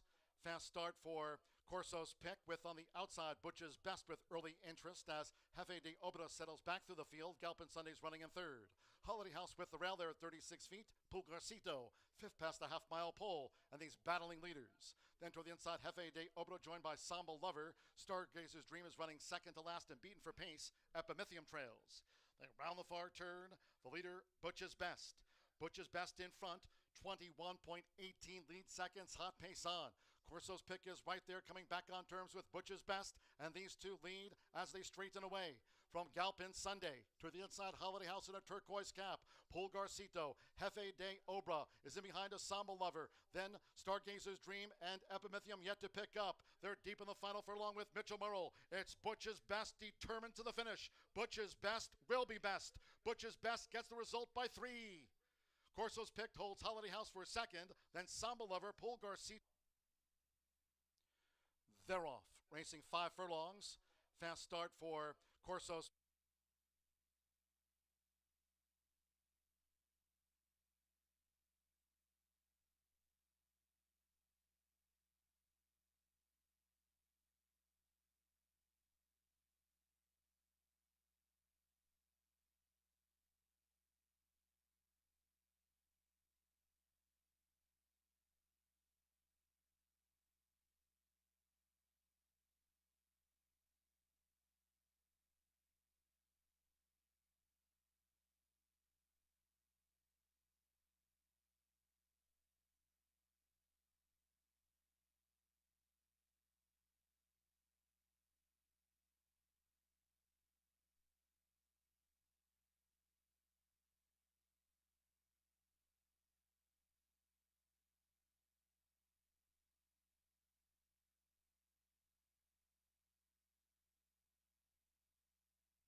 Well, that was an interesting result. Your favorite at 3 to 5, never involved in that spot. I assume that one will be in for a tag next time out after not picking up their feet whatsoever. But the Indiana bred takes them gate to wire to kick off that late fire 5.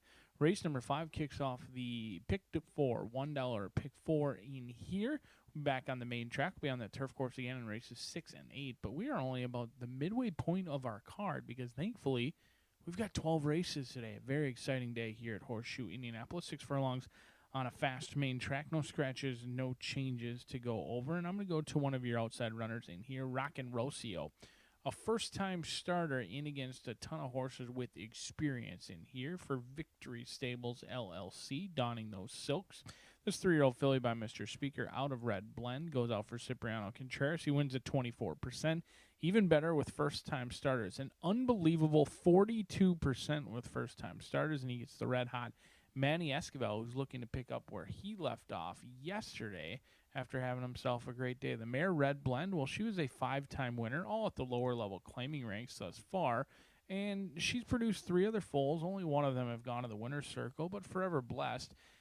Picked up pieces kind of along the way each and every start of her career. And while Forever Blessed only had 1 win from 19 starts, she did have 9 second and third place finishes as well. So she picked up pieces. She paid her own way. The other horse never made it to the starting gate, so that Rockin' Rocio could be any type in here. She looks well in the walking ring. I like what I see, and she's currently favored. She's taken some action, but DRF projections would indicate she's going to go off closer to 9-2 when it's all said and done. But as we saw last race, those projections aren't always the most accurate. I'm going to throw some long shots underneath. Raisinette, 28-1 right now. Now, this is what I deem a live long shot for the Gouda gang in here. They own, train, and bred this 3-year-old filly, making their second start of the career. And I thought this horse ran better than it looked last time out on debut. Went off at 40-1, didn't take much love, was outbroke, quickly rushed up to sit just off the leaders, and then got in tight at the top of the lane and briefly had to steady. I thought it was a better than it looks race. A horse who could have upside going forward, gets a 7-pound weight allowance today, and instead of breaking near the inside, they'll break near the outside today. And there's just upside. Not sure the trouble was significant enough to make this one a huge factor in here, but do believe there's absolutely upside, especially at that kind of price. And speaking of upside, how about when Randy Klopp takes over from another trainer? There is always upside when Randy Klopp is your conditioner. He's winning at 25%, and he has been dominant thus far through the first 2.5 months of the meet. Luis Contreras has said thank you very much, because anytime his phone rings, they win at 21% together. JTK Racehorse is looking to keep this one going in the right direction. Showed some talent at 3 years old last year. Did show speed, didn't show much finish, but ran against some good horses that have certainly done more than pay their own way. I think Pernicious is lightly raced.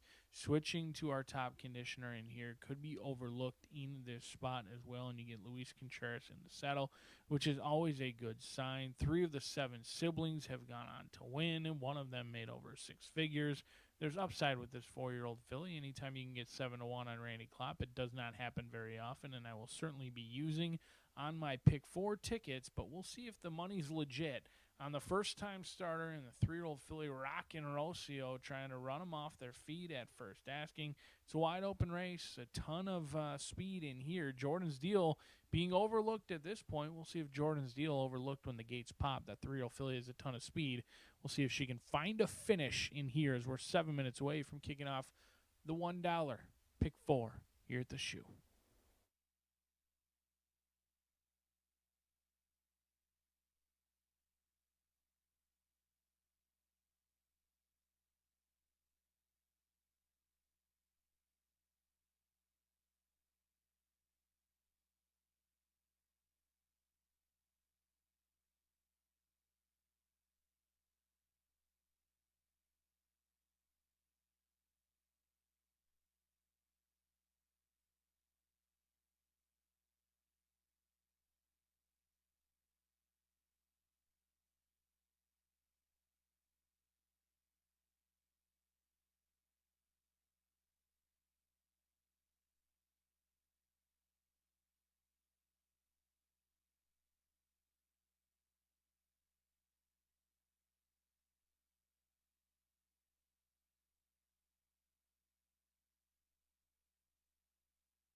with the tractors off.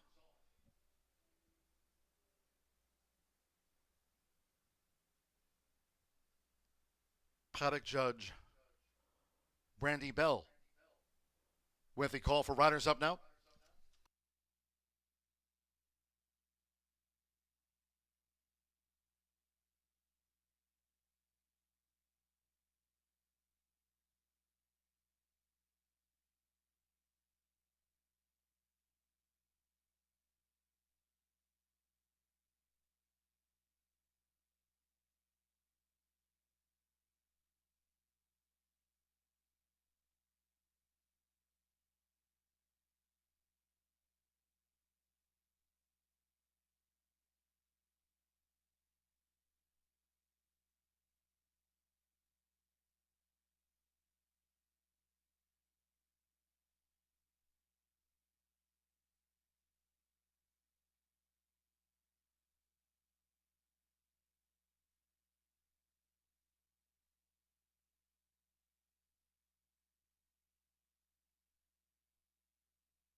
The horses stepping onto the track now for the fifth race.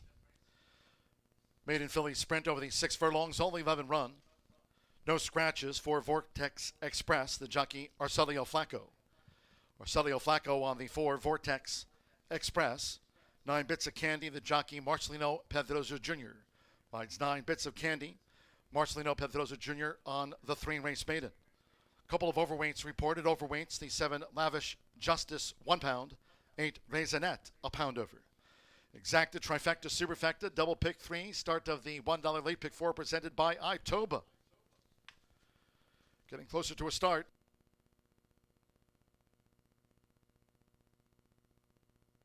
We have a loose horse.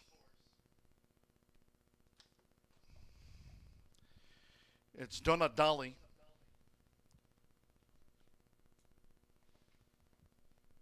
Heads up riders, we have a loose horse. Horses and staff, a loose horse. Making her way to the back of the track, it's the 6 Donna Dolly. Once again, staff and horsemen, loose horse. On the back of the track is the 6 Donna Dolly. We have a loose horse.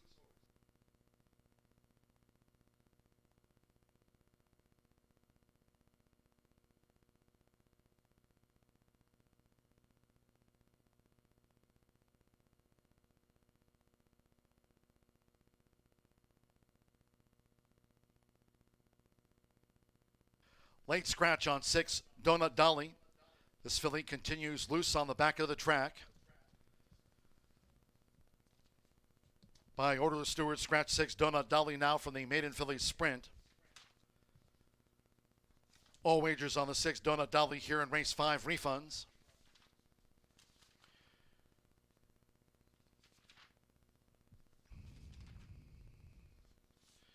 Eight and 6 will be a consolation double. 8-6 for consolation double. Those using 6 Donut Dolly in a multi-race wager, you'll now receive the post-time favorite as your substitute in any multi-race wagers. Again, that Butch's Best Donut Dolly 8-6 will be a consolation double.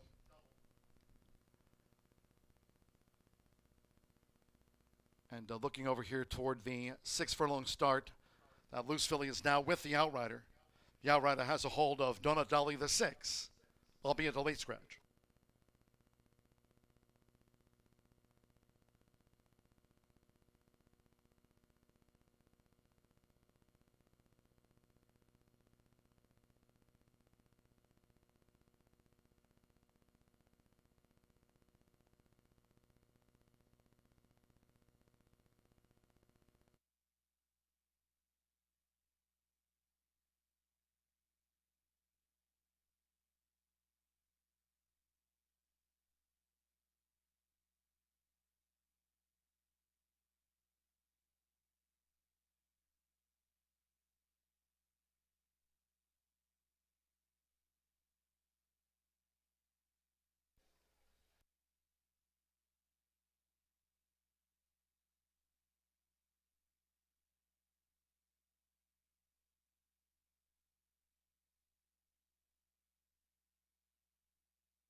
The horses are approaching the starting gate.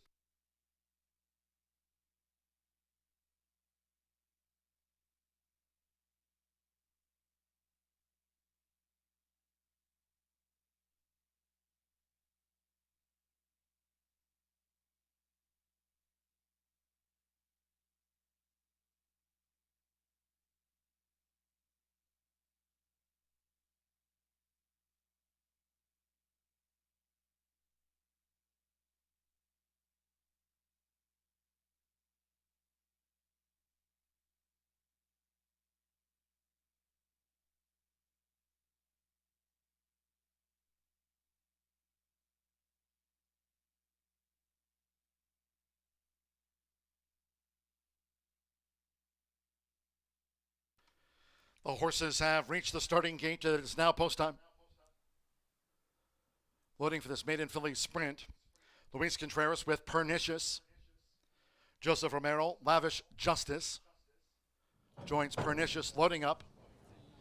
Felix Ostudillo with Raisonnette. Santos Sanjor. Here's Pay Me Later to post 2. Bits of Candy. Marcelino Pedroza Jr. for Rob Dobbs going for a double on the card. Andres Aloa Michelin went in well. At 6 furlongs going in. Manny Esquivel with Rockin' Rocio. Arcelio Flacco, Vortex Express.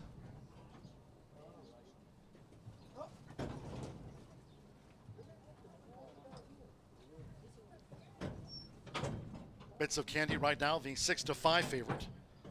3-1 Rockin' Rocio and 7-2 on Jordan's Deal. Coming up, Mitchell Morrill already with a couple of wins on the card. Jordan's Deal joins.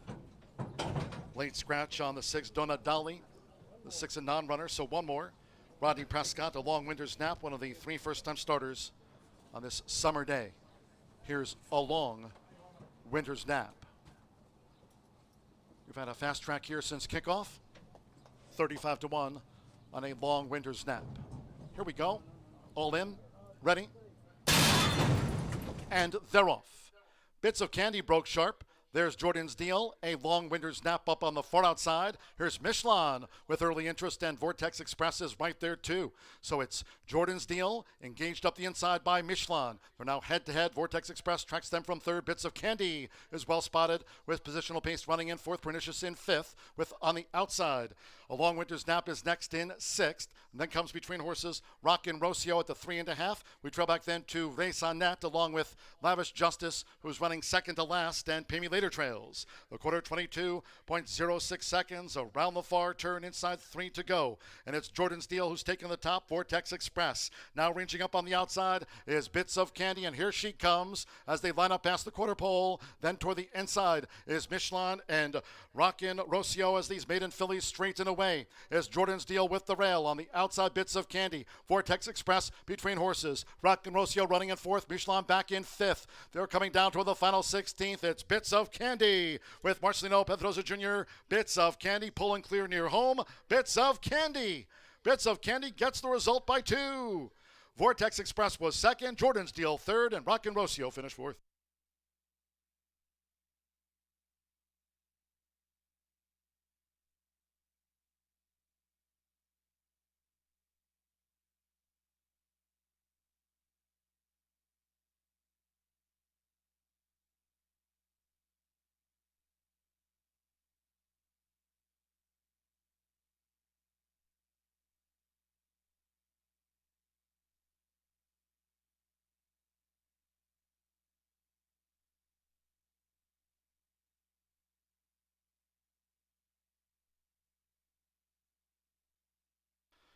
$110.64 after the maiden filly sprint. $110.64 once done. 9-4, then a show photo. 9 Bits of Candy. 6-5 favorite was first at the off. The 4 Vortex Express. 72-1 second, and a good effort under Arcelio Flacco. Third's a photo. Stand by for the third and fourth from the judges. 110.64. Bits of Candy. Hit her to bomb filly. Marcelino Pedroza Jr. giving Rob Dobbs a double here for Judy Doris. Bits of Candy at 6-5 home.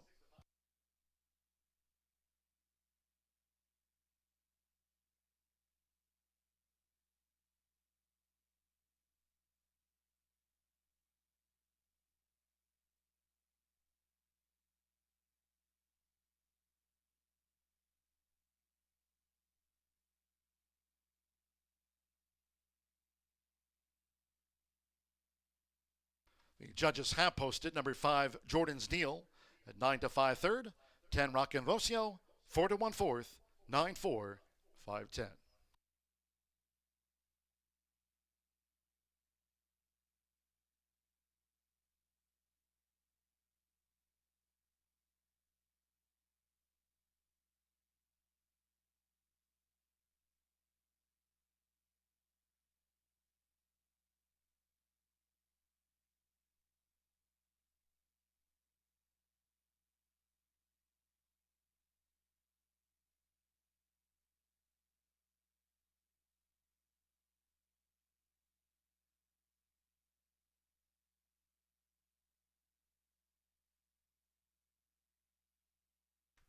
Result official.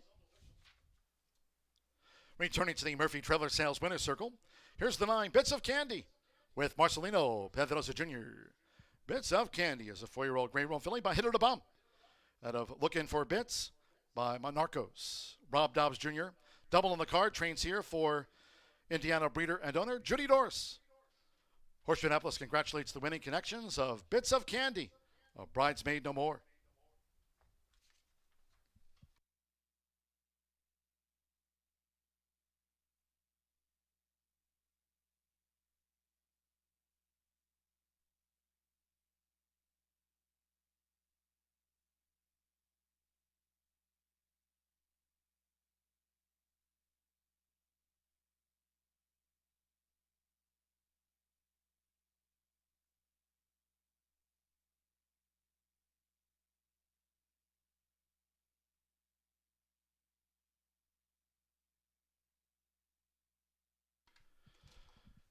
The 9-4 exacta paid $124.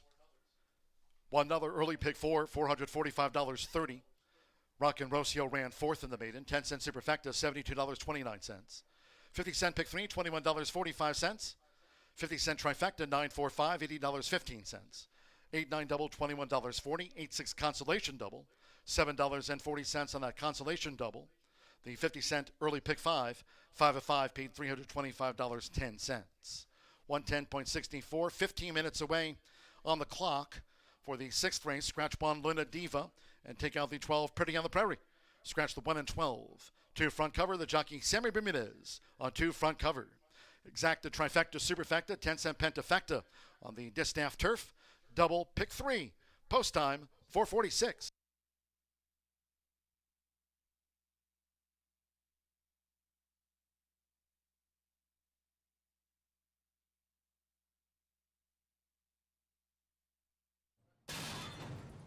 And they're off. Bits of Candy broke sharp. There's Jordan's Deal, a long winter's nap up on the far outside. Here's Michelin with early interest, and Vortex Express is right there too. So it's Jordan's Deal engaged up the inside by Michelin. They're now head-to-head. Vortex Express tracks them from 3rd. Bits of Candy is well spotted with positional pace running in 4th. Pernicious in 5th with on the outside. A long winter's nap is next in 6th. And then comes Between Horses, Rockin' Rocio at the 3.5. We trail back then to Race on Net along with Lavish Justice, who's running second to last, and Pay Me Later trails. The quarter 22.06 seconds around the far turn, inside 3 to go. And it's Jordan's Deal who's taking the top. Vortex Express now ranging up on the outside is Bits of Candy, and here she comes as they line up past the quarter pole. Then toward the inside is Michelin and Rockin' Rocio as these maiden fillies straighten away. Is Jordan's Deal with the rail on the outside. Bits of Candy. Vortex Express Between Horses. Rockin' Rocio running in 4th. Michelin back in 5th. They're coming down toward the final 16th. It's Bits of Candy with Marcelino Pedrosa Jr. Bits of Candy pulling clear near home. Bits of Candy. Bits of Candy gets the result by 2. Vortex Express was 2nd. Jordan's Deal 3rd. And Rockin' Rocio finished 4th. All in.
Bob Dobbs heating up. Many of us knew it would be coming, just unsure when it was coming. His third win in the past 24 hours, and he's suddenly, all of a sudden, at 10%.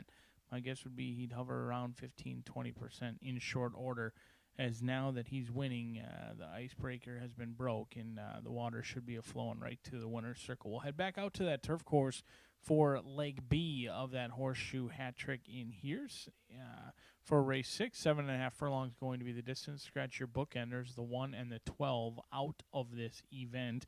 Now I'm going to go to number 5 here, Kitty Kitty, who's your morning line favorite for Bob Gorham. Luis Contreras going to be in the saddle. Only has 2 wins from 21 starts. Somewhat of a camera-shy mare she is. 9 second and third place finishes today, but a good finish would push her earnings up over a mark not many horses make it to, and that would be over $100,000. Ran too good to lose last time out. Dueled from in between horses, which is always better than it looks. Anytime horses are in between, in tightly, it's an uncomfortable position to be in, both for horse and rider. And this one did so admirably. In fact, won the battle with the other speed horses, but ultimately lost the war to Inclusive Justice, who rallied from behind that day. It was a game effort, and it was on the dirt course. Here, Kitty Kitty trying the turf for only her third start of her career today. We'll see if the mare can get win number 3 in start number 22. But it's been elusive. In fact, she hasn't won since September of last year, and all of those victories have come on a fast main track. We'll see if she can do something she hasn't done before, and that is win on the turf. But a long shot I may draw your attention to is number 3, Ace of Cats. Tony Granitz and owns and partially trains this one with Lucky J Stables. Marcelino Pedroza Jr. looking for back-to-back winners. He just won our last race. Looks for another one in here. He's been aboard of this 3-year-old filly her last 3 starts, and there's just a ton of upside in here. While many horses have been at this level or this area for many years, in fact, some have been for years and many starts, Ace of Cats has upside. Now, I know the horse has been beaten by almost 60 lengths the last 2 starts, but that was in a stakes race, $100,000 stakes race. It was also in the slop, and maybe the turf is just where she's always wanted to be. She ran a huge effort her lone try on the turf last year. She showed a ton of good speed. She stayed on willingly. Innisfree Lass has gone on to win races since then, as has Sweetheart, who is also drawn to be in this race as well. But I think Ace of Cats just has upside. Second time trying the turf, goes out for a trainer who usually points his horses towards the turf, in my opinion, and you're going to get a huge price. 11-1 on the board, 30-1 morning line. Hopefully we land somewhere in between, around 15-1 on Ace of Cats. But the 7 is Sweet Heat. Actually exits that same race of the horse I was just talking about with Ace of Cats. Sweet Heat draws in for Kara McGuire, I believe previously Kara Toy. Sophie Doyle going to be calling the shots in here for Sweet Heat, a horse who likes the turf course, got the maiden breaking score on the turf, and then they shipped over to Keeneland where they bit off a lot more than they could chew. It was against open competition for an Indiana bred at Keeneland on the turf. It was a tall task. Didn't run poorly by any means, went off at 40-1 and was only beaten by 8 lengths, but it did result in a 9th place finish in a 10-horse field.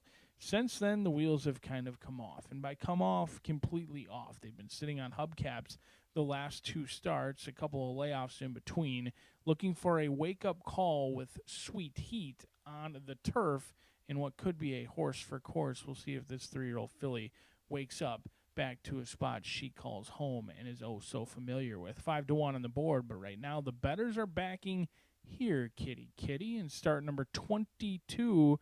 Do we have a vulnerable favorite on our hands? We're going to find out 4 minutes from now.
The horses call posted now for the 6th race. This race will be run over the turf course. Fillies Mares Turf at 7.5 furlongs. Course good, rail of 36 feet, a field of 10. Scratch 1 Luna Diva and the 12 Pretty on the Prairie. Scratch the 1 and number 12. 2 front cover, the jockey Sammy Bermudez. Rides 2 front cover, Sammy Bermudez. Exacta, trifecta, superfecta. The Fillies Mares Turf with the 10-cent Grand High 5. Pentafecta wagering featured. Double pick 3. Get your wagers in. The Fillies Mares Turf. Soon off.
The horses are approaching the starting gate.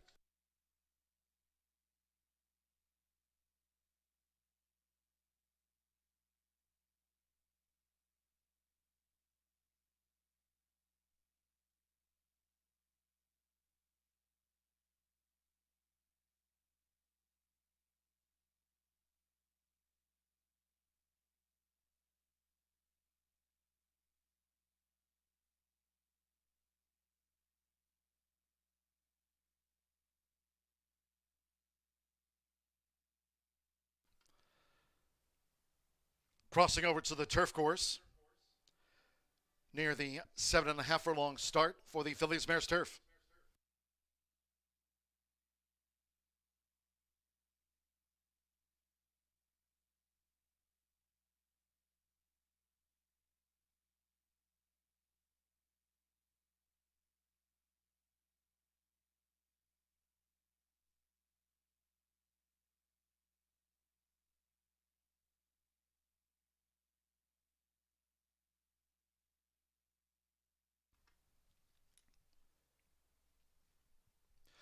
The horses have reached the starting gate. It is now post time. They're going in. Samir Bermudez with front cover. Sophie Doyle, partner Sweet Heat. The daughter of Isotherm, Sweet Heat has joined front cover. Ace of Cats, Marcelino Pedrosa Jr. can claim a double.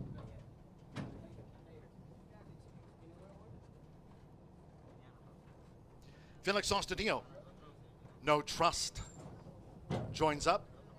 Fernando de la Cruz with Lotta Latte.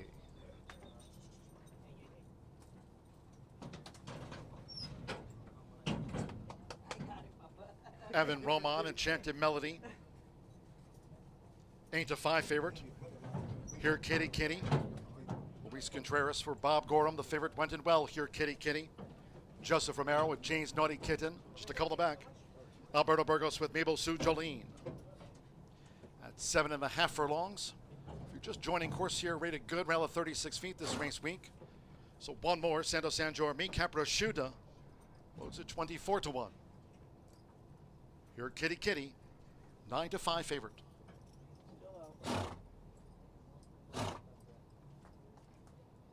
Started here, Ray Cooks Crew, still working with Me Caprashuda. Now she's out to 25 to 1. They're in the gate.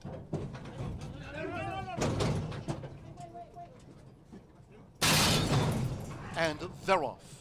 Lotta Latte in the pink silks appeared to bobble and drifts back through the field. Sharp start for Jane's Naughty Kitten. Here comes Me Caprashuda, who's racing right away to the front and over toward that rail for Santo San Jorge. So Me Caprashuda in a nifty early move as they enter the first turn. Leads Enchanted Melody in the black cap. Jane's Naughty Kitten broke sharp and is now running in third with 6 furlongs to run. Sweet Heat up into fourth. Here, Kitty Kitty, a conservative fifth there for Luis Contreras, racing 2 in front and No Trust in the green cap. Then to the inside is Ace of Cats, who's racing a length in front there as they go up the back from Mabel Sue Jolene. Front cover is running second to last, and after breaking poorly, Lotta Latte trails the fillies mare's turf. The opening quarter, 23.53 seconds. Here's the half-mile pole. It's Enchanted Melody went to the front with Evan Roman. Enchanted Melody leans toward the far turn from Jay's Naughty Kitten, Me Caprashuda. Sweet Heat is running in fourth. Here, Kitty Kitty with No Trust, Ace of Cats. And then for the back, Mabel Sue Jolene. Front cover remains second to last, and the trailer still Lotta Latte as they traverse the far side of the course. Aiming for Enchanted Melody. Her half mile was 47.34. Enchanted Melody at the quarter pole leans by a length and a half to Jay's Naughty Kitten. Sweet Heat now ignites for Sophie Doyle. Sweet Heat is coming with a bid. Then for the back, front cover straightened away in fourth. Here, Kitty Kitty fifth near the inside parts of the course is Enchanted Melody.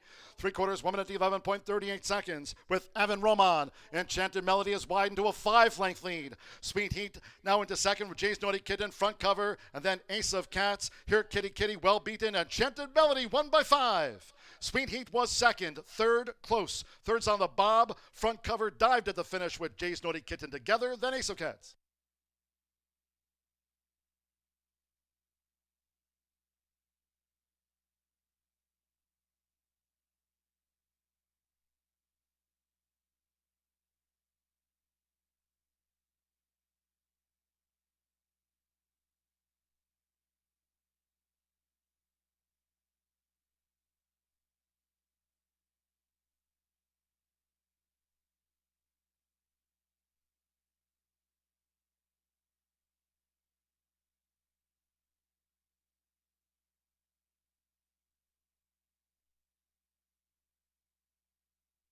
.130.19 after the Phillies mare's turf. 130.19, 9-7, and third's close. Third's a photograph. That's up to the judges, 9. Enchanted Melody, 6-1 first. 7 Sweet Heat at 2-1. The favorite was the runner-up in the Phillies mare's turf. Third place photo. Here it is up to the judges. Third's on the bob. Ace of Cats back in fifth. 9-7, then a show photo. Enchanted Melody. It'd be great to see Evan Roman back in the winner's circle here at Horseshoe Indianapolis here for Michelle Elliott. It's Enchanted Melody at 6-1.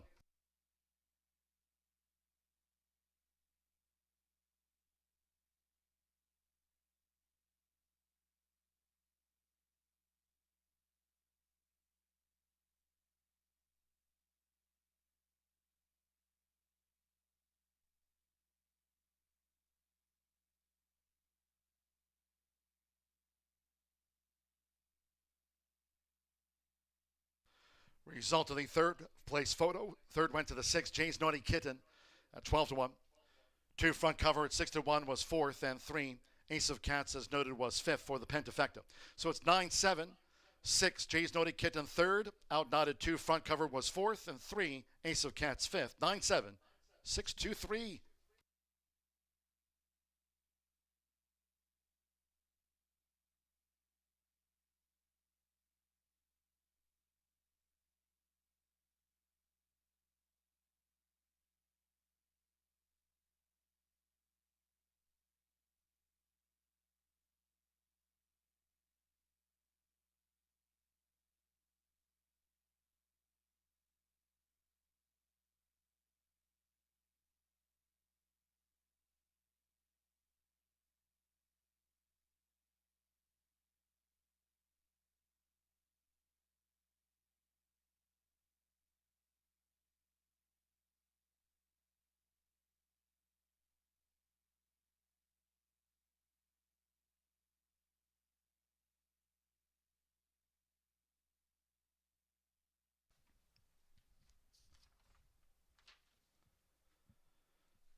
Returning to the Murphy Trailer Sales Winner's Circle, the 9, Enchanted Melody. Race 6 official. Great to see Evan Roman back in the winner's circle with us here. Enchanted Melody is a 5-year-old bay mare by Saba and a Norris song by Warchant. Michelle Elliott trains with another meet win. The Kathy Dent KP Thoroughbreds NLC Homebred. Horseshoe Indianapolis congratulates the winning connections of Enchanted Melody. Paid 6-1 on the Phillies Mares turf.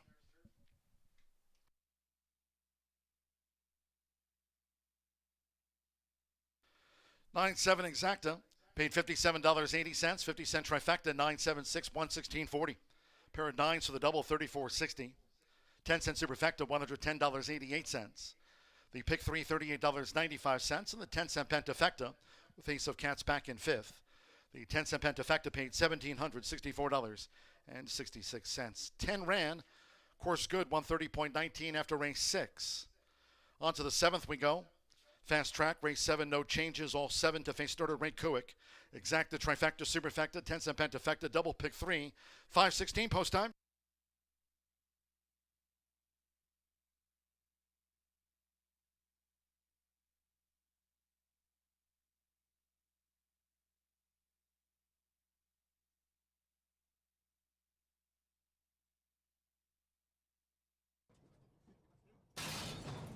And they're off. Lotto Latte in the pink silks appeared to bobble and drifts back through the field. Sharp start for Jay's Naughty Kitten. Here comes Meek Caprasciuta, who's racing right away to the front and over toward that rail for Santo Sanjor. So Meek Caprasciuta in a nifty early move as they enter the first turn. Leads Enchanted Melody in the black cap. Jay's Naughty Kitten broke sharp and is now running in third with 6 furlongs to run. Sweet Heat up into fourth. Here Kitty Kitty. A conservative fifth there for Luis Contreras, racing 2 in front and No Trust in the green cap. Then to the inside is Ace of Cats, who's racing a length in front there as they go up the back from Mabel Sue Jolene. Front cover is running second to last, and after breaking poorly, Lotto Latte trails the Phillies Mares turf. The opening quarter, 23.53 seconds. Here's the half-mile pole. It's Enchanted Melody went to the front with Evan Roman. Enchanted Melody leads toward the far turn from Jay's Naughty Kitten, Meek Caprasciuta. Sweet Heat is running in fourth. Here Kitty Kitty with No Trust, Ace of Cats. And then for the back, Mabel Sue Jolene. Front cover remains second to last, and the trailer still Lotto Latte as they traverse the far side of the course, aiming for Enchanted Melody. Her half mile was 47.34. Enchanted Melody at the quarter pole leads by a length and a half to Jay's Naughty Kitten. Sweet Heat now ignites for Sophie Doyle. Sweet Heat is coming with a bid. Then for the back, front cover straightened away in fourth. Here Kitty Kitty fifth near the inside part of the course is Enchanted Melody. 3/4, 1 minute 11.38 seconds with Evan Roman. Enchanted Melody is widened to a 5-length lead. Sweet Heat now into second with Jay's Naughty Kitten, front cover, and then Ace of Cats. Here Kitty Kitty well beaten. Enchanted Melody won by 5. Sweet Heat was second. Third close. Third's on the bob. Front cover down.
Hello and welcome to this week's Nathan Horse Racing History Minute. Yesterday was the 29th running of the Nobody Listens Handicap, formerly the Brickyard Stakes. While it's named after Nobody Listens, who won the race twice, there was one horse who won it thrice, Mr. Mink.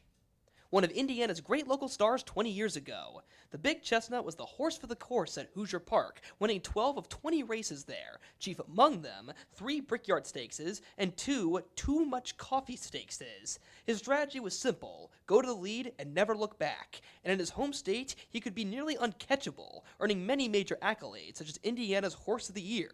When he retired, he had won 21 of 44 lifetime races, and earned nearly $350,000, one of many hard-working classic Hoosier breds that show what a great Indiana bred can do.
Nine minutes to race 7 here at Horseshoe Indianapolis. This race is an Indiana bred, 3-year-old and up, allowance optional, claiming for 20,000. They're going a mile and 70 on the dirt.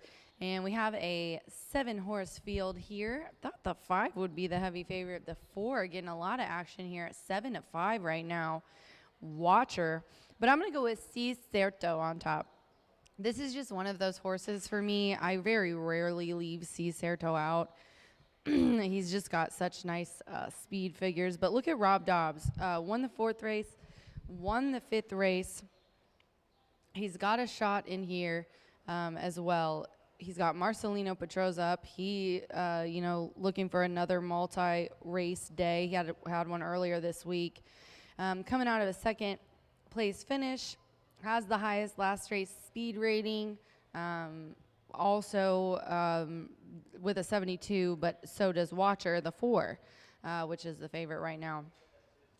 This one was the favorite last time out, even money, and has early speed. It's kind of hard to tell what's going to go on with the 2 turns here on the dirt, but they're adding blinkers as well, which is a big one for me.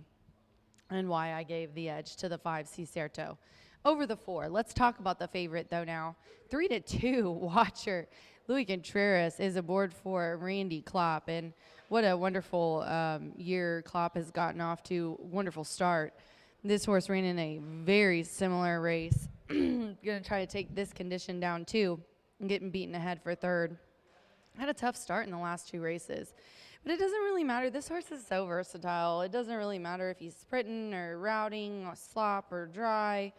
This horse is always right there, and like I said, is tied with the 5 for the most recent highest speed figure. But I will say, as far as speed of the distance goes, the 7 has the best speed figure of 78. It's been a while, and then the 5 right behind him with a 76. I'm going to round it out now with the 6, and that is Unkindled Talent at 9-2 right now on the tote board. The 6 Unbridled Talent gets Alberto Burgess aboard for Michelle Elliott. And, you know, you can look at these last couple races and judge this 5-year-old mare, but go back to last year to end it. She won by 13 lengths in an allowance optional claiming for 30. It was a little bit shorter of a field, but still, I think if she can carve out that kind of trip, not too far off the pace, and they don't go too fast, she will be right there. I think she's got the numbers that compare to this group. Burgos is obviously, you know, top jockey here, defending champion from last year. Michelle's looking for her first one on the card. She did have a couple in the last race, and she's got, I think, a shot here as well. 5-4-6 for me in the 7th race of the day here at Horseshoe Indianapolis. We're not almost done, guys. Strap your bootstraps in because we got 12 races for you. I'm going to talk about the 8th race next, and then me and Martha are locked and loaded for 4 trials for the Jaguar Rocket Futurities. We've already been chatting. We got some good info for you guys for these trials. So stick around. Our day definitely not close to being done. I've got the 5 Cicerto going postward. Good luck.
The horses stepping onto the track now for race 7.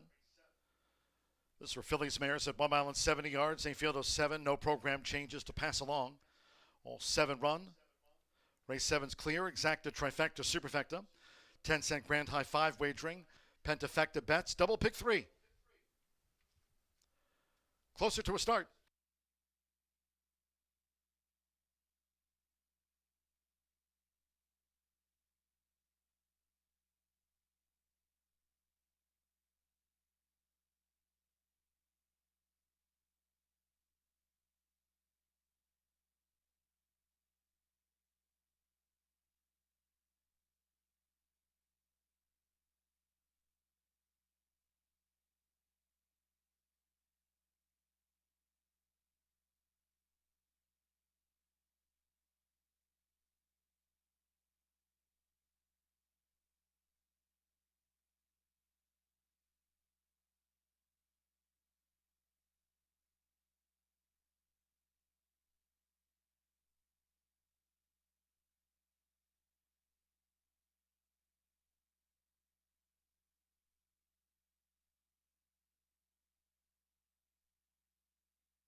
The horses are approaching the starting gate.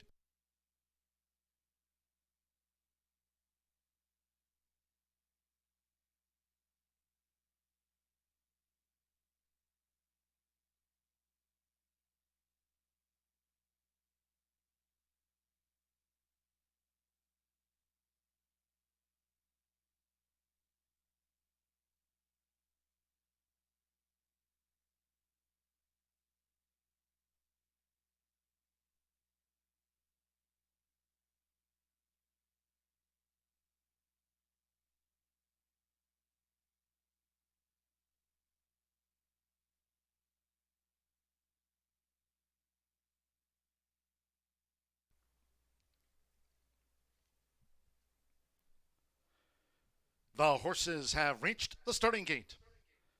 It is now post time. They're going in. Galoshes. Evan Roman riding for a double.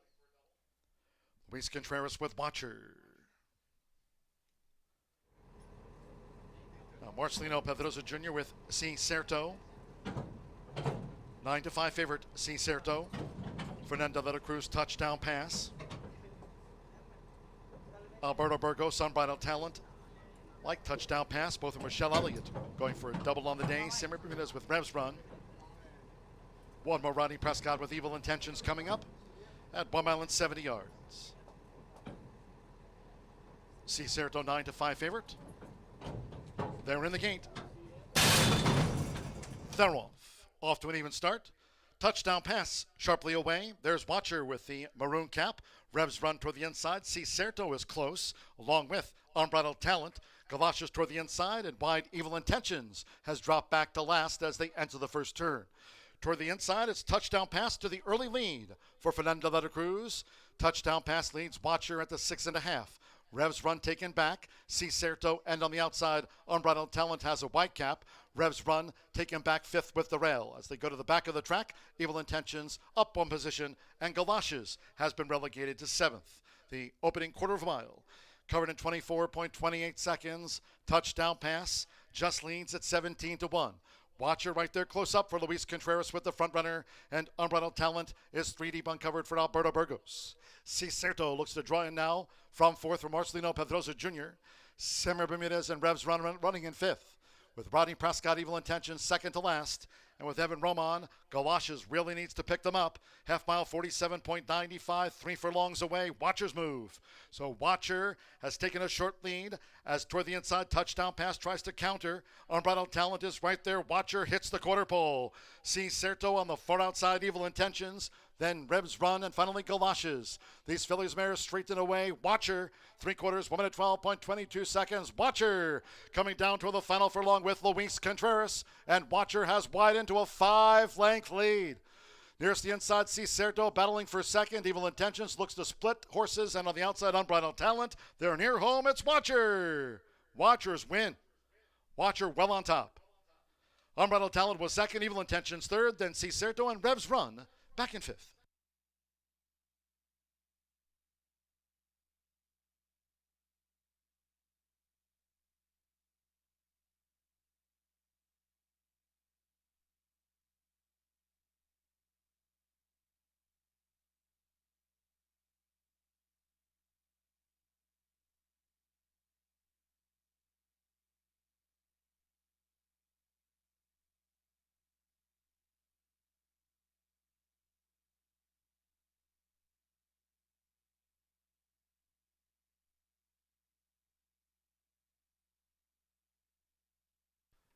$141.79 after the fillies mares. We are standing by for the run order from the judges. Clear cut win this for Watcher. 8-5 favorite. Or pardon me, actually the second choice. Watcher was 2-1. Watcher gets the clear cut result. 6 Unbridled Talent. 7 Evil Intentions. 5 C. Certo. There's the 8-5 favorite, 4th across. And 3 Revs Run was 5th for the Pentafecta. 4, 6, 7, 5, 3. Watcher. Luis Contreras for Randy Klopp. And Watcher at 2-1. The second choice home.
Returning to the Murphy Trailer Sales winner circle the 4, Watcher with Luis Contreras.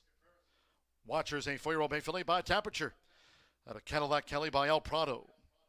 Racing 4, William Austin Nix, Roger Spee's Speed Stable LLC, and Randy Klopp.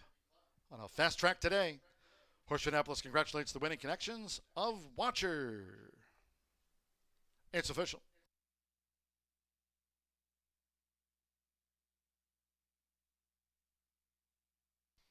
4-6 exacta paid $43.60. 50-cent trifecta, $28.15. Revs run fifth. 10-cent pentafecta, 4-6-7-5-3, returned $23.26. Pick 3, $48.45. 9-4 double, $47.60.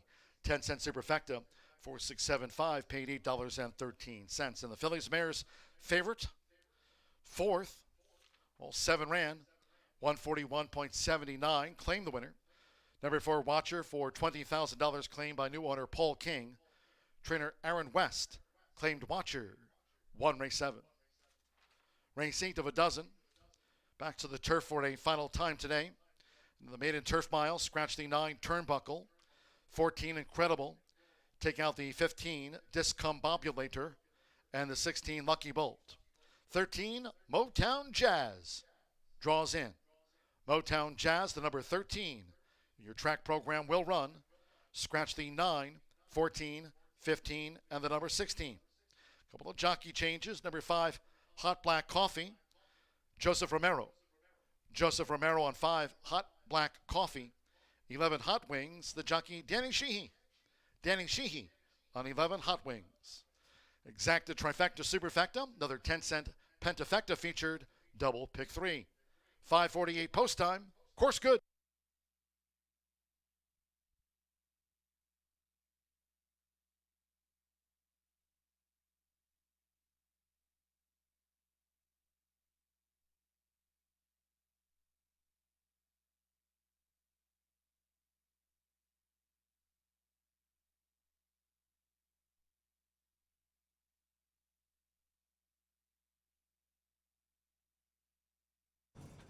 They're off.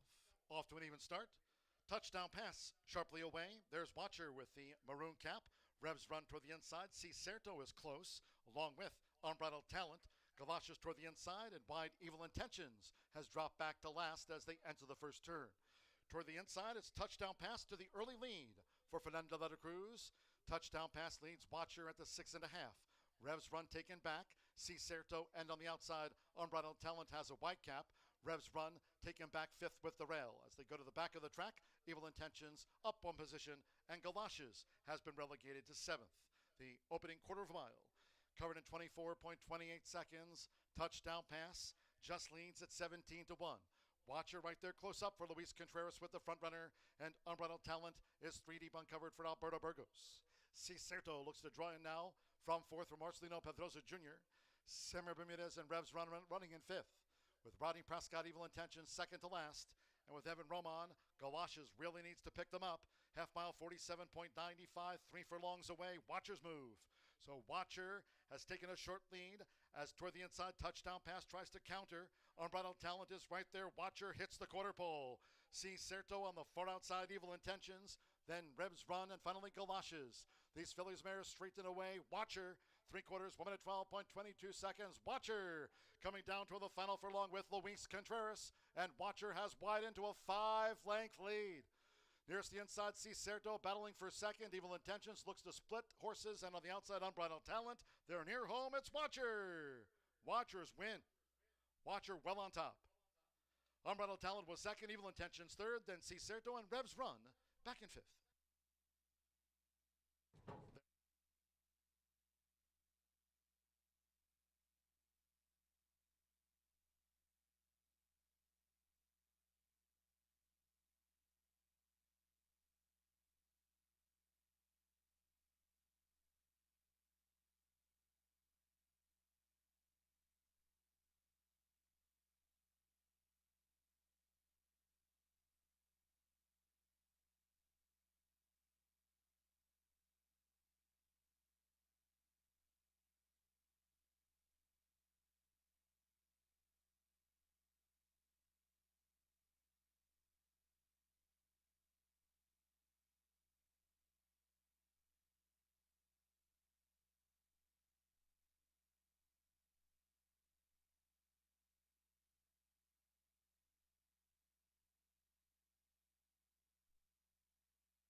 Tequila Herradura. Extraordinary awaits. Look around. Spring is here. And no matter what you're planning or planting, it's nice to know Hubler Ford's got you covered for 200,000 miles. During Hubler's Spring Forward event, save big on a new Ford. You pay what we pay. Ford employee pricing for everyone. So spring forward, knowing Hubler's got you covered for 200,000 miles. DriveHubler.com.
Ten minutes to race 8 here at Horseshoe Indianapolis. We've got a 3-year-old and up maiden claiming for 20,000. Some housekeeping here. We got a jockey change on the 5. Hot black coffee gets Joe Romero aboard. We're gonna scratch the 9 turnbuckle. Sheehy is on the 11. And we're going to scratch 14, 15, 16. But 13 does draw in, so look at us with a full horse field here. I'm going to go with Hot Wings, and I'm just going to tell you guys the truth. It's been a day. It's been a whole day for me. Derby's coming up on July 5th. We're like a week out, and it's just super busy. And this was a hunch play. I saw Hot Wings was in. I don't know if you guys know this about me. My favorite food in the whole world is hot wings and beer. Yes, I do get hot barbecue.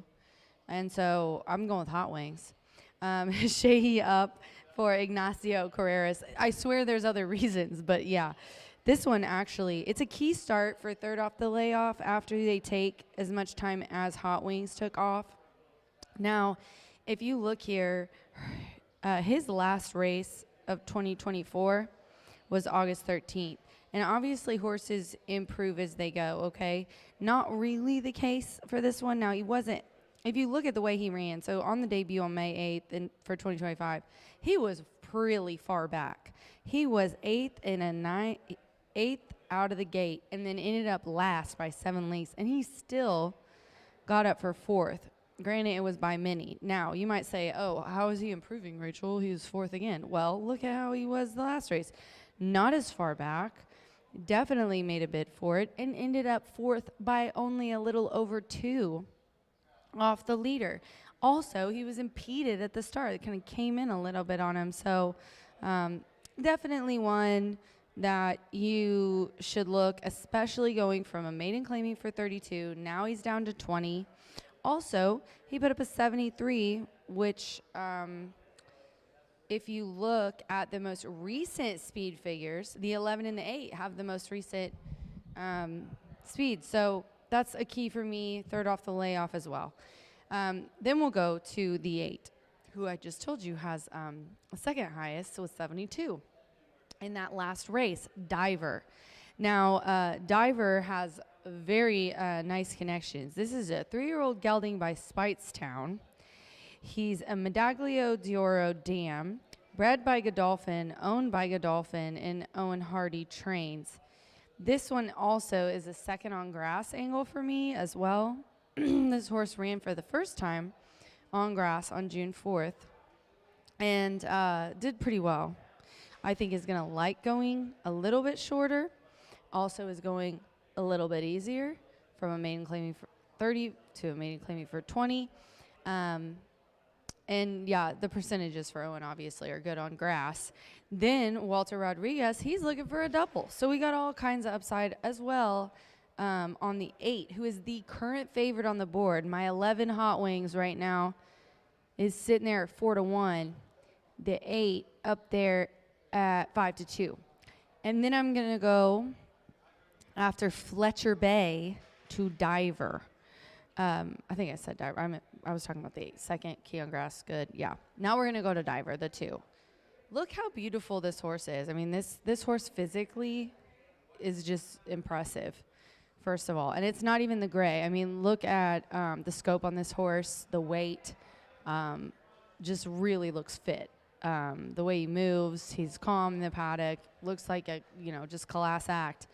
And another one, going from maiden claiming for 30 to a maiden claiming for 20. Byron Hughes is 26% off this kind of layoff. This horse has been off for 50 days. Might have needed that freshening. Sammy B looking for his first win on the card. So dropped down in class. And also this one. It's actually third on dirt, or on turf. But honestly, it's hadn't raced in a few. Tried it out for in very early in the career last year, and now we're going to go second time recently on turf, and we're also going the same distance. I think this one just as well with the freshening and the drop down in class. It's a very similar story for a lot of these in here.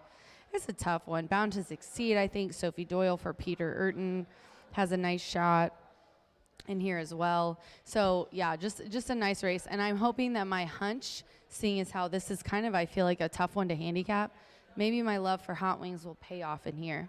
I'll remind you guys again that the 8th running of the Jaguar Fraternity Trials is next, and I do want to remind you guys, and I know Martha will, and I'll tell you the next race, but it is the 10 fastest times out of all 4 races, so it's not just the top finishers.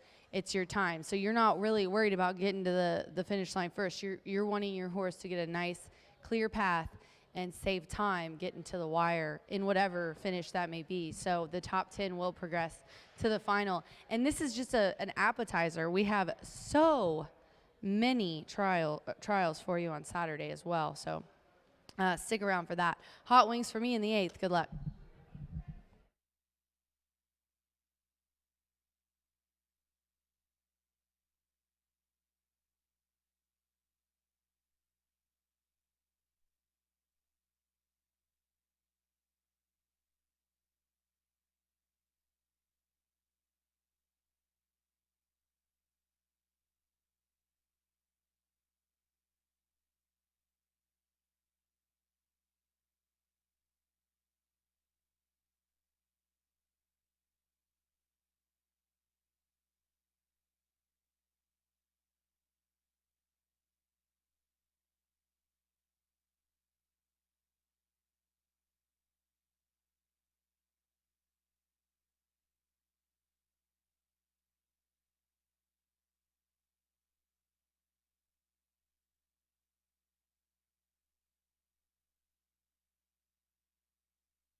horses called posted now for race 8. This maiden turf mile, a field of 12. Scratch 9, Turnbuckle. 14, Incredible. 15, Discombobulator. And 16, Lucky Bolt. Scratch the 9, 14, 15, and 16 all have been scratched. A couple of rider changes. 5, Hot Black Coffee with Joseph Romero. On 5, Hot Black Coffee. 11, Hot Wings make the jockey there, Danny Sheehy. Danny Sheehy rides 11, Hot Wings. Exacta, Trifecta, Superfecta, 10-cent Pentafecta, double pick 3 on parade. 2 minutes to post time. 2 and 2.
The horses are approaching the starting gate.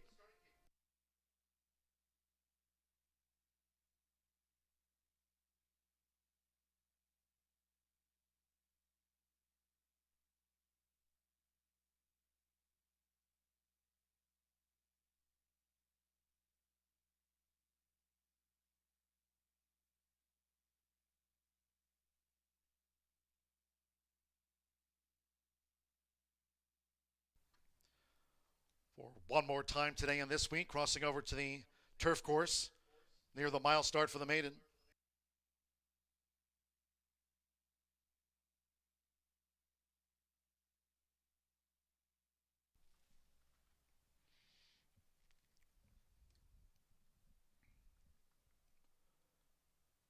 The horses have reached the starting gate.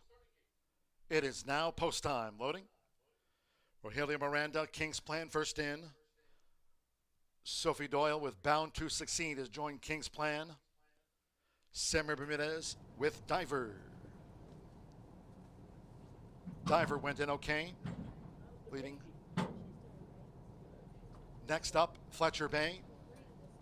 Walter Rodriguez won our third of the day for Owen Hardy and Godolphin. Leading up, Atomic Snow with Felix Astudillo. Bizarro, Luis Contreras can claim a double. Sando Sanjor with Caradia drew 4. Danny Sheehy with Hot Wings. Joseph Romero with Hot Black Coffee.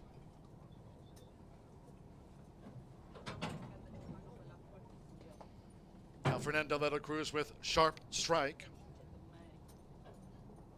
Tiago Canuto.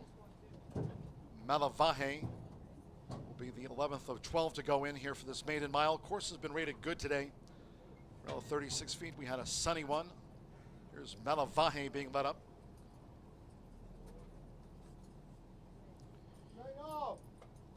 Hot Wings 5-2 favorite. 72-1 offered on Malavaje.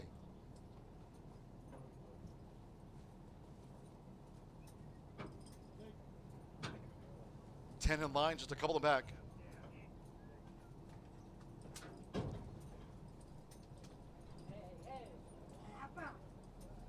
Now 5-2 Hot Wings and Fletcher Bay, the joint favorites.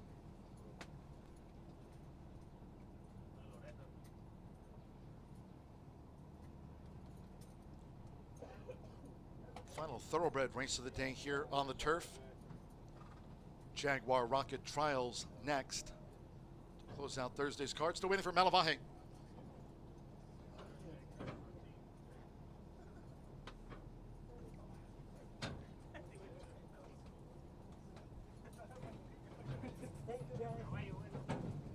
Malavaje's gone all in at 73-1. Stand by one more. Rodney Prescott with Motown Jazz in the black.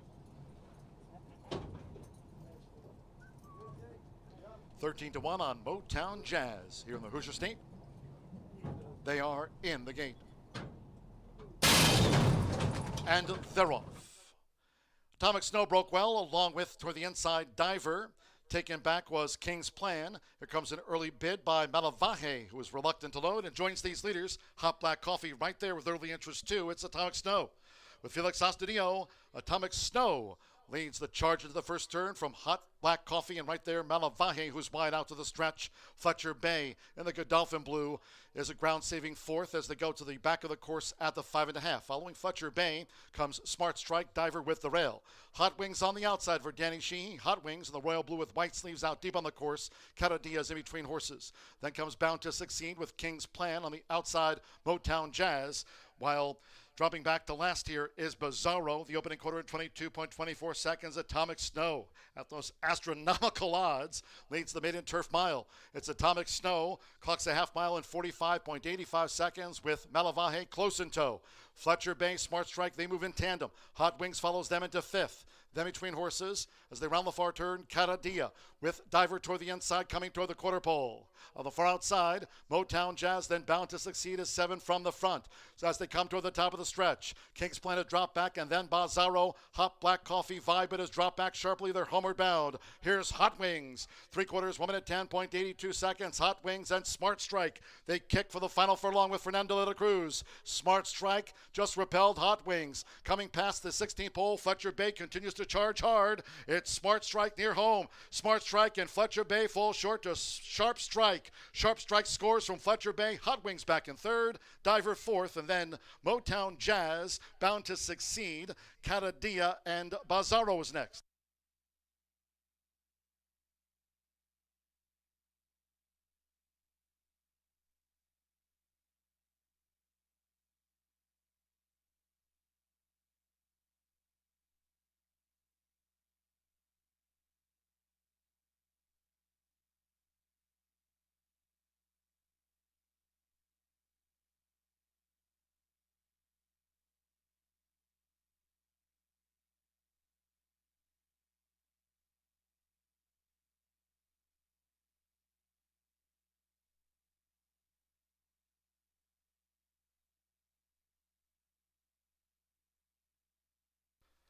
$135.16 after the maiden turf. 12-8, 11-2, 13 runs fifth, 12 Sharp Strike. At 17 to 1 first, the 8. Fletcher Bay at 2 to 1 was second, 11 Hot Wings, 4 to 1 at the off third.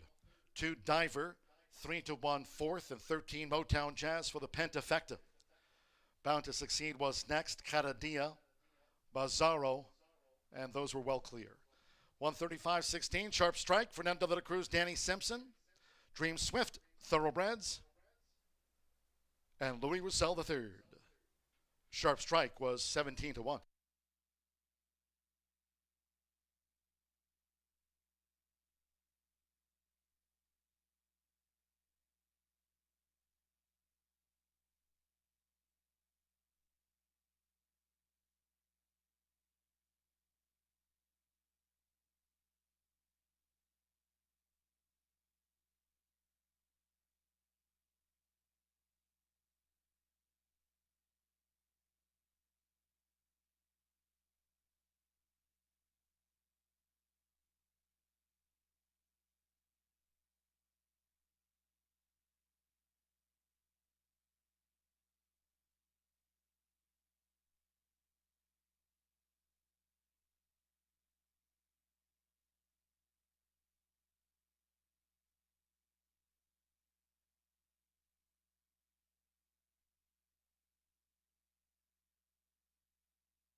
Result official.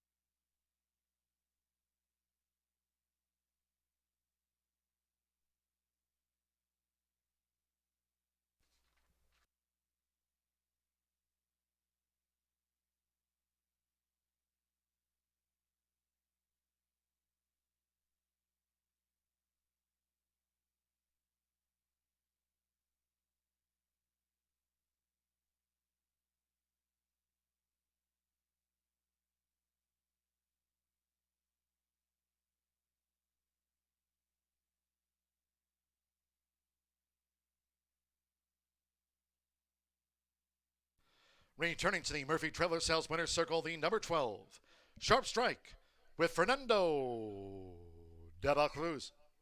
Sharp Strike is a 4-year-old big yelling bun. Look at it, Lucky. Out of the Tis Now mare, Dancing Fancy.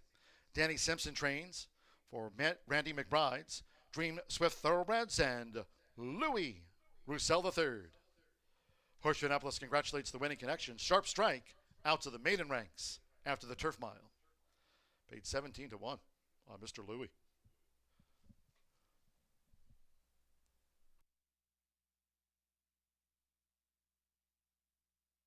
12-8 exacta, $238. 50-cent trifecta, $172.70. 412 double, $114.40.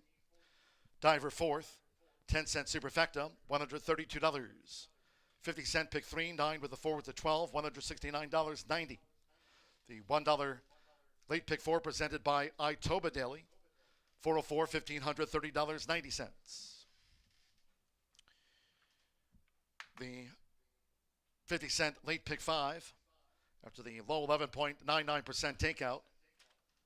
Pick 5 on 5 of 5 after the maiden turf mile, $6,156.75. 10-cent Penta, $348.30. Motown Jazz ran 5th into the Grand High 5. 135.16, quarter horse portion of the card. Race 9, the first of 4 trials for the Jaguar Rocket Futurity.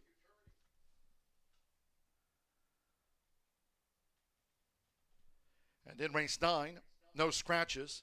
7 Tesla. The jockey Fernando Morin on 7 Tesla. 9 Kiss My Crush, 6 over. Exacta, trifecta, superfecta, the quarter horse pentafecta, double pick 3. Post time 6:17.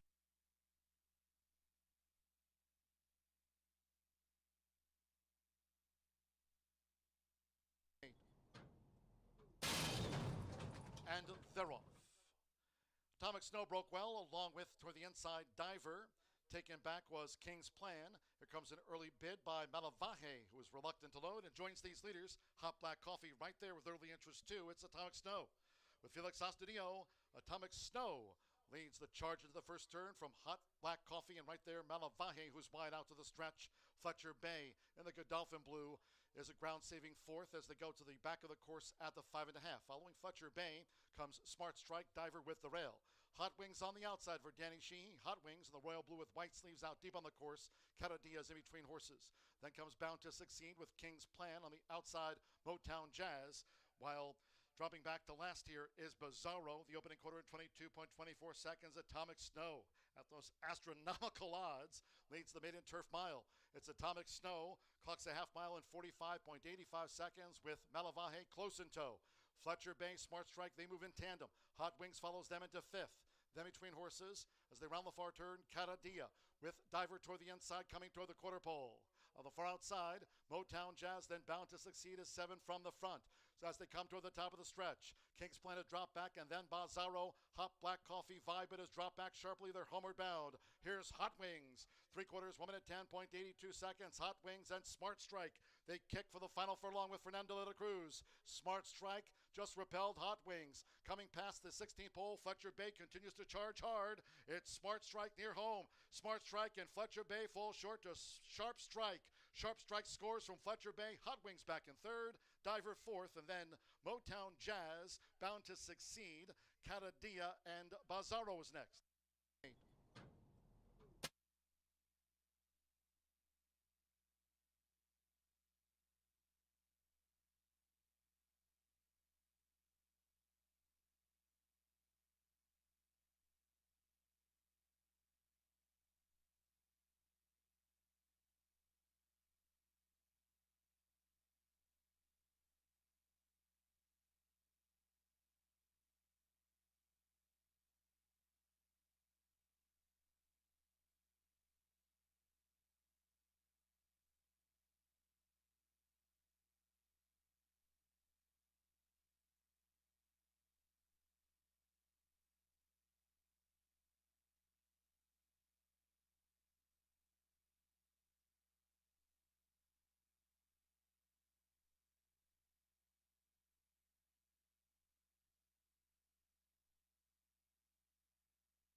Sorry I was late, guys, but all of my favorite quarter horse owners just walked in, and I had to give them all hugs.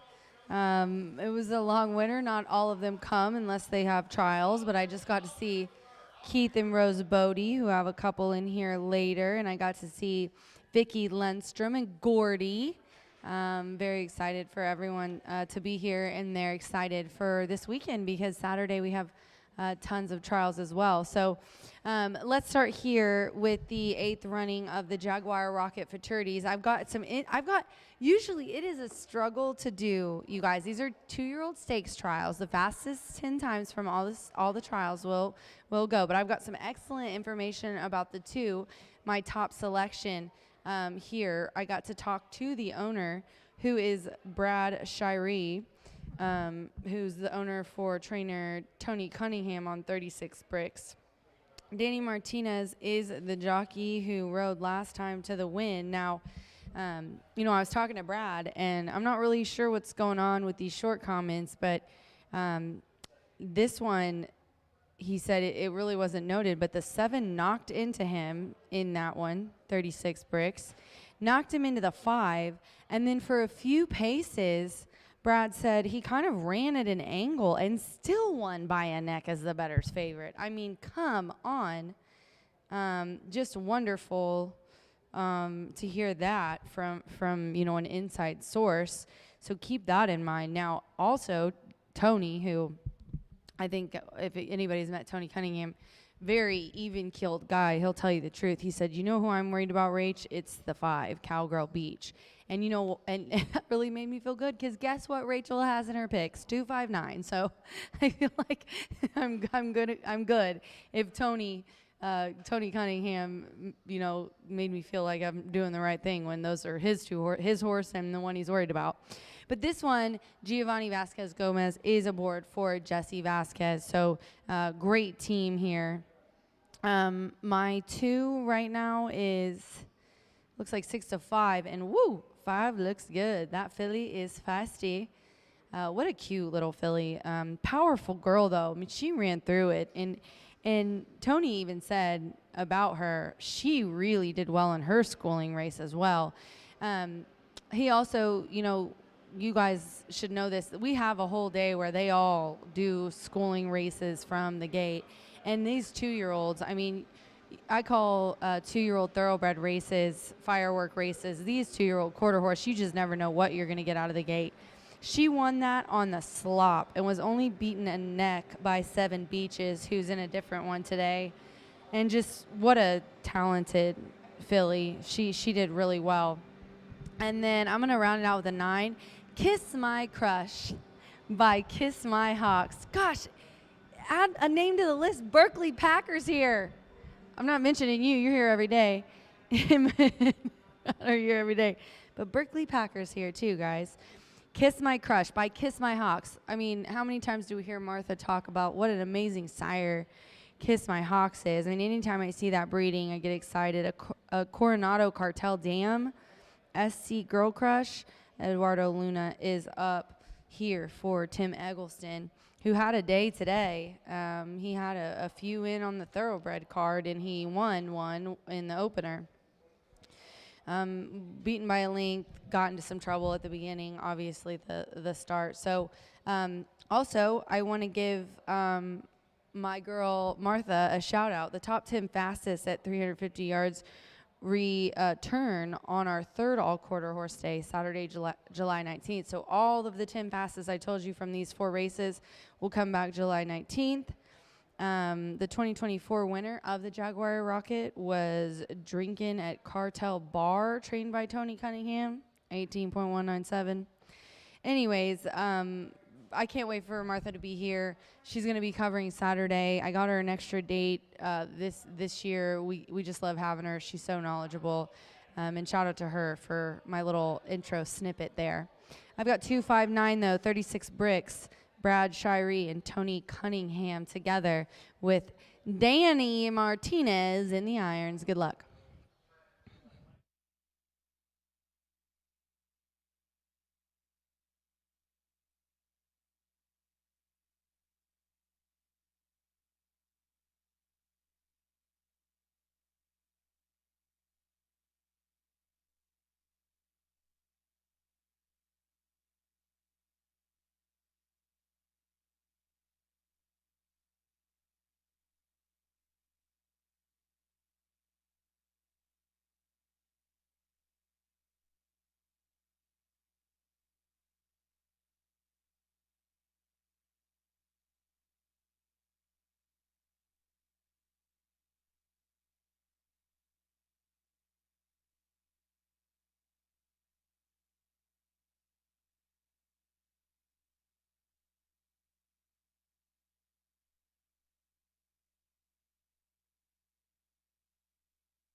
The horses stepping onto the track now for the 9th race.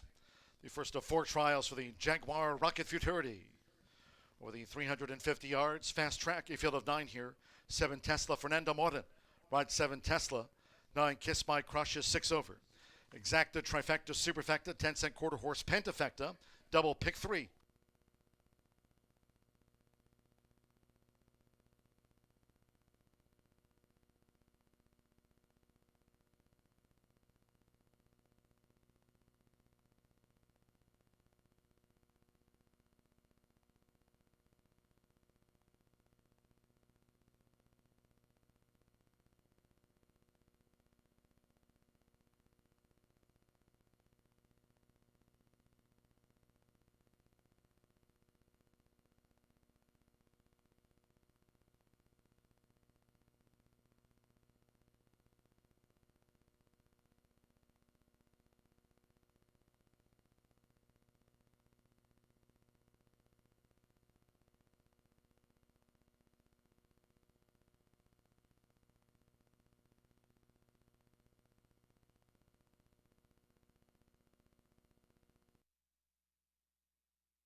The horses have reached the starting gate.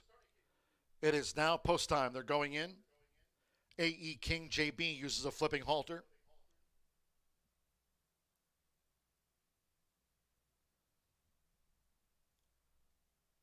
DNA Zoomer Cyber has the rail draw. DNA Zoomer Cyber has joined A.E. King JB. API that dove. 36 bricks. 4 to 5 on 36 bricks.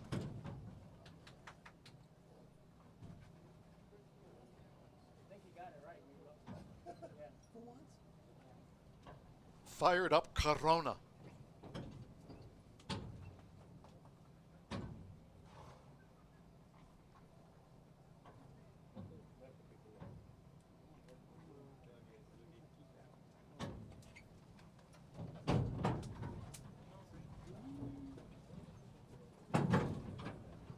CVB Dynamic. Edgar Diaz had a couple of wins on yesterday's card. CVB Dynamic went in okay. Cowgirl Beach.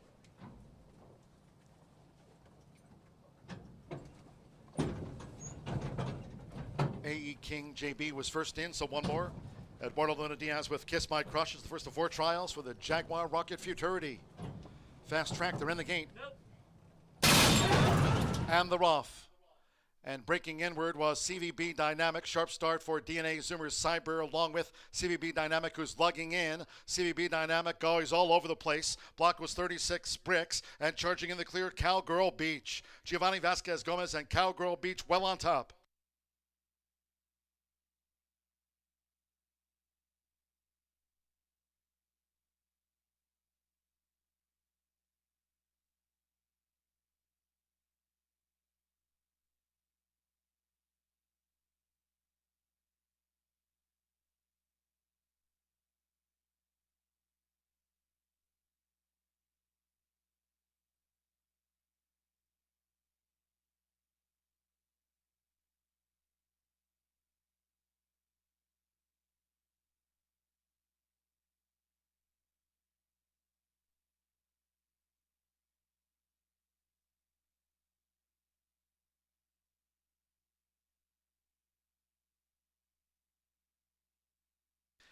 Number 5, Cowgirl Beach was first clear cut. Photo for the balance. Stewards inquiry into that. First trial for the Jaguar Rocket Futurity, and it will be under stewards inquiry.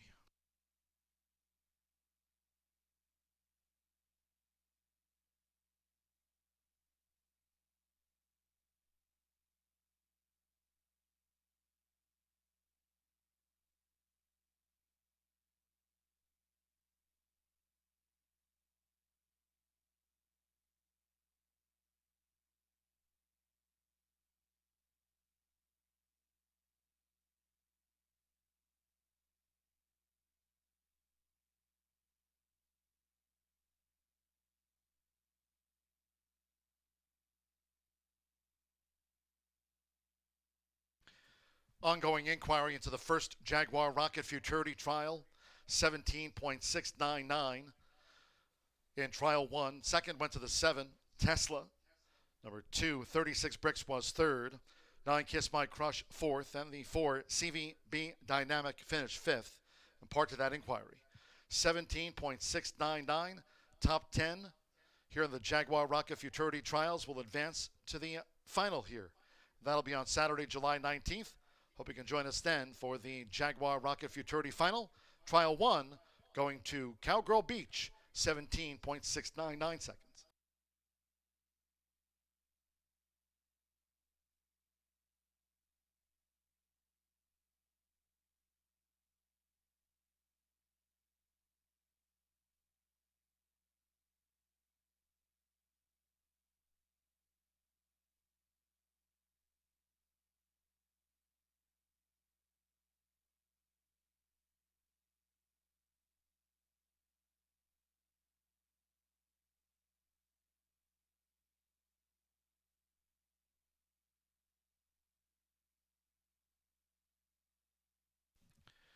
Stepping into the Murphy Trailer Sales winner's circle, the 5, Cowgirl Beach with Giovanni Vasquez Gomez. Cowgirl Beach is a 2-year-old Chestnut filly by Flying Cowboy 123 out of the Escondido Beach mare Cocoa Beach. Jesse Vasquez trains for Daryl Murray. Cowgirl Beach, she sets the standard for the 350, clocking 17.699. Fast track, no wind, 17.699, the top time after one Jaguar Rocket Futurity trial. Hold all bets, there's still that inquiry pending.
After a review of the start of the first trial for the Jaguar Rocket Futurity, number 4, CVB Dynamic, has been disqualified from 5th and will be placed last for breaking in, hampering rivals just after the 350-yard start. A disqualification after an inquiry.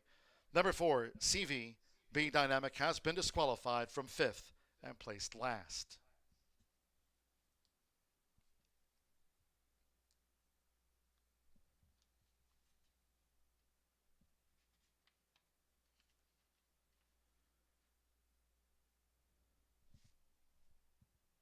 CVB Dynamic was making his bow from post 4 in the orange and black. Here breaking inward into fired up Corona, 36 bricks. Continue to drift in. CVB Dynamic disqualified from 5th and will be placed last for interference just after the first trial starts of the Jaguar Rocket Futurity. With the disqualification, number 8, AE King JB, has been placed 5th into that Pentafecta. 8, AE King JB, placed 5th.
The result of the 9th race official, 5-7 exacta, $46.40.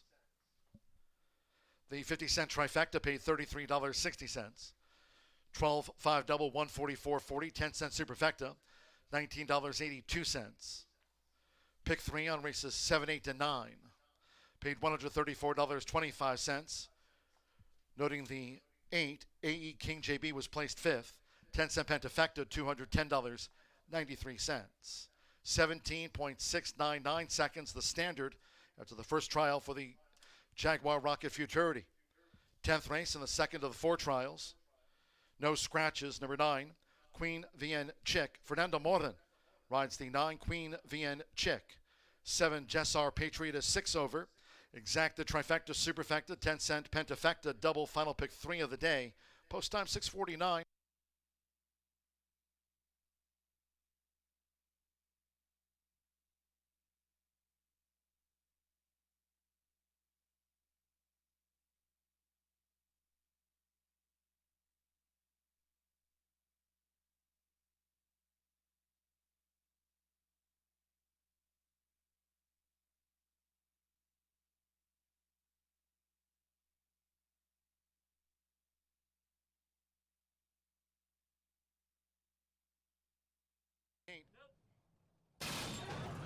And the rough. And breaking inward was CVB Dynamic. Sharp start for DNA Zoomer's Cyber, along with CVB Dynamic, who's lugging in. CVB Dynamic goes all over the place. Block was 36 bricks, and charging in the clear, Cowgirl Beach. Giovanni Vasquez Gomez and Cowgirl Beach well on top. 8.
Well, Rachel previewed the first of 4 trials that we're hosting today for the 134,000 Jaguar Rocket Futurity. This is Futurity season. It's upon us. We've seen all the 2-year-olds race and do all kinds of crazy and unpredictable things in preparation for these trials. So I think today we're going to see some very nice performances. We've seen a great group, 2-year-olds, a really fantastic group of 3-year-olds as well. So let's get ready for action.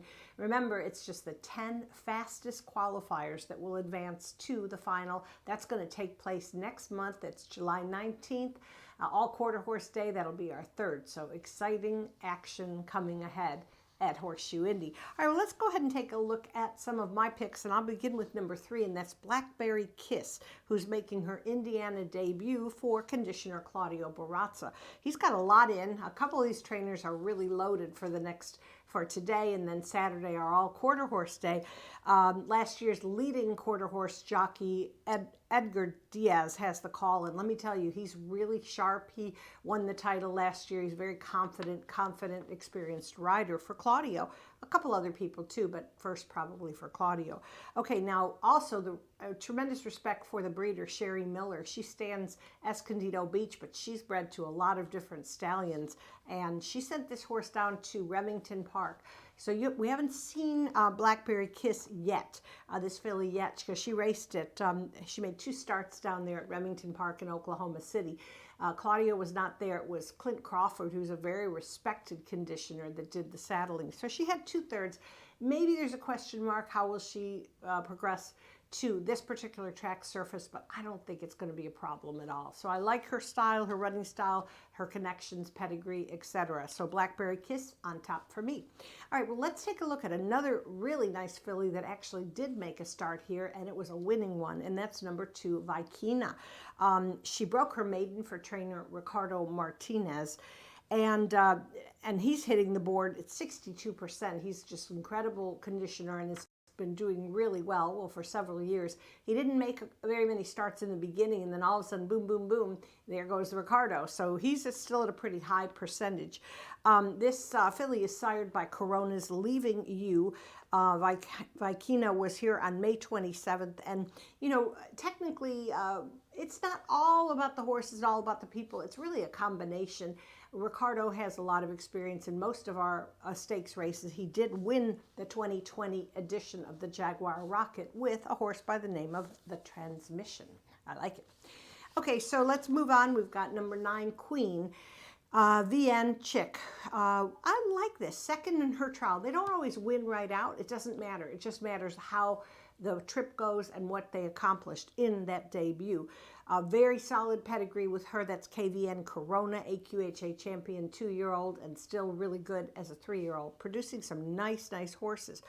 This filly was a training race winner back here in April. Those were those kind of 250-yard heats that gave a horse an opportunity to sort of simulate the race experience, and Queen VN Chick did pretty well in that training race. Fernando Morin is the rider. That's different than what you saw in the program, but Fernando Morin will guide this filly. She basically came back on May 27th for her debut, and what I liked in that particular race, even though she didn't win, they're a little unsteady in the beginning, but then she got settled and she was gaining nicely. You have to see that. That's one of the important progressions you want. It's perfect. In a perfect world, they all break completely alertly and they run that straight path to the wire, but probably more often than not, they've got issues to deal with, and she did, and she overcame them. So that's Queen VN Chick, another capable entrant in this trial. And I'll round out my top 4 with number 1, Sizzling Heart. Tony Cunningham was a winner last year, had a dead heat in his trial win with the horse by Drinking at the Cartel Bar, who came back in the final very, very well. The whole thing with trials is like nothing should surprise you. It's just complete action-packed from start to finish. But this is a filly by Goldheart Eagle V, training race winner on April 25th, and she was in tight early on May 27th, her debut, with a couple of these actually. She had to settle for 6th, but still, that doesn't bother me, because if she had gotten the same break as the others, who knows, could have turned the tables. Today is a new story. All right, so Danny Martinez has the call on her. That's Tony's first call rider, very accomplished in the saddle. I'm going 3-2-9-1 for this particular trial. I'm going to preview the next two, and then we'll see who's heading to our next all-quarter horse day in July to see about collecting that trophy.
Stepping onto the track now for the 10th race. The second of the 4 trials for the Jaguar Rocket Futurity. A field of 9. 9 Queen VN Chick, the jockey Fernando Morin. Rides 9 Queen VN Chick. 7 Jessar Patriot adds 6 pounds to the program weight. Exacta Trifecta Superfecta, the 10-cent quarter horse Pentafecta, double pick 3.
The horses have reached the starting gate.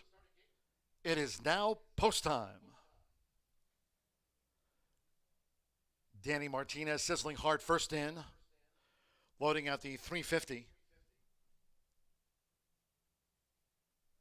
AJK Sakaro Cowgirl. Vikina. Vikina went in okay. AP Jesse's Cartel.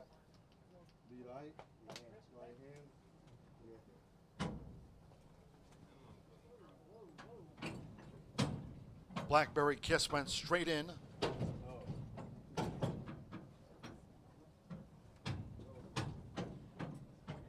Jessar Patriot. Leading up Taylor. Cyber Streak in the hot pink. Now Cyber Streak, 2 back. Fast track here over the 350 yards. No win. Even money, Queen VN Chick will be last. Fernando Morin with the ride on the favorite filly, Queen VN Chick. Cowgirl Beach clock 17.699 after the first Jaguar Rocket Futurity trial, and here's Queen VN Chick. They're in the gate. They're off. Queen VN Chick sharply away. toward the inside. There's Vikino, a sizzling heart past the 220. They come on the outside. It is Queen Vianchik toward the inside. Vikina with in between horses. Cyber Streak and Jessar Patriot. Queen Vianchik has won it from Jessar Patriot, Vikina, Cyber Streak, and Blackberry Kiss.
We're standing by for the result of race 10, the second of 4 trials for the Jaguar Rocket Futurity.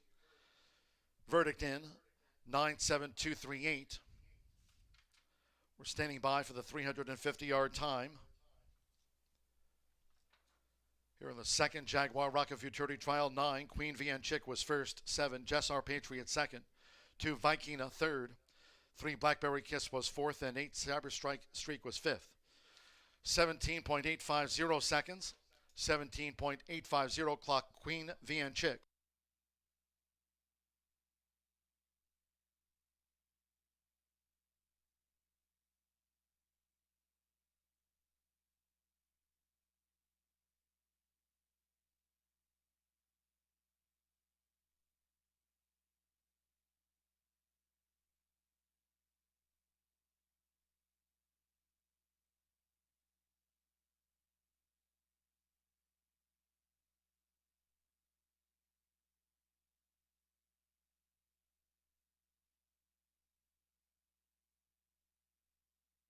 Race 10 official.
Again, the top 10 fastest qualifiers here after the trials for the Jaguar Rocket Futurity will advance to the Jaguar Rocket Futurity final on an all-quarter horse card here next month on Saturday, July 18th. Hope you can join us then for the Jaguar Rocket final. Returning to the Murphy Trailer Sales Winner's Circle, the 9 Queen Vianchik with Fernando Martin.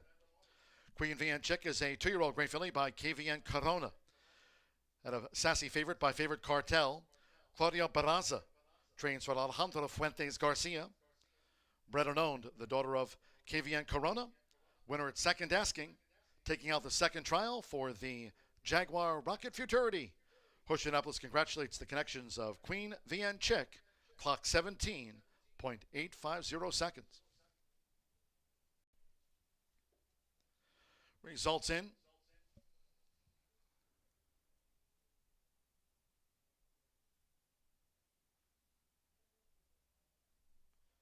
The 9-7 exacta paid $63.80, 50-cent trifecta $79.55.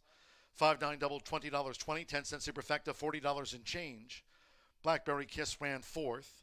Cyber Streak fifth. Pick 3, $134.25, and that 10-cent quarter horse Grand High 5 returned $54.67, 17.850 seconds, fast no wind. On to race 11 and we go. The second to last trial for the Jaguar Rocket Futurity. No scratches, no rider changes. 8 Co Blue, 6 over.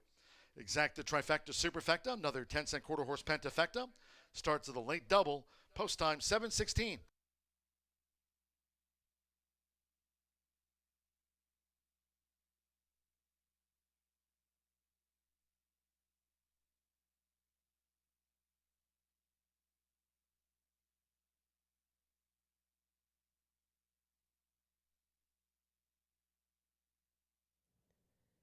We have your winner for this week's Exactamundo Thursday. Our winner is Dwayne Williams, an online player who will take a $100 prize amount. They even hit the exacta on the 8th race. Congratulations, and good luck next week.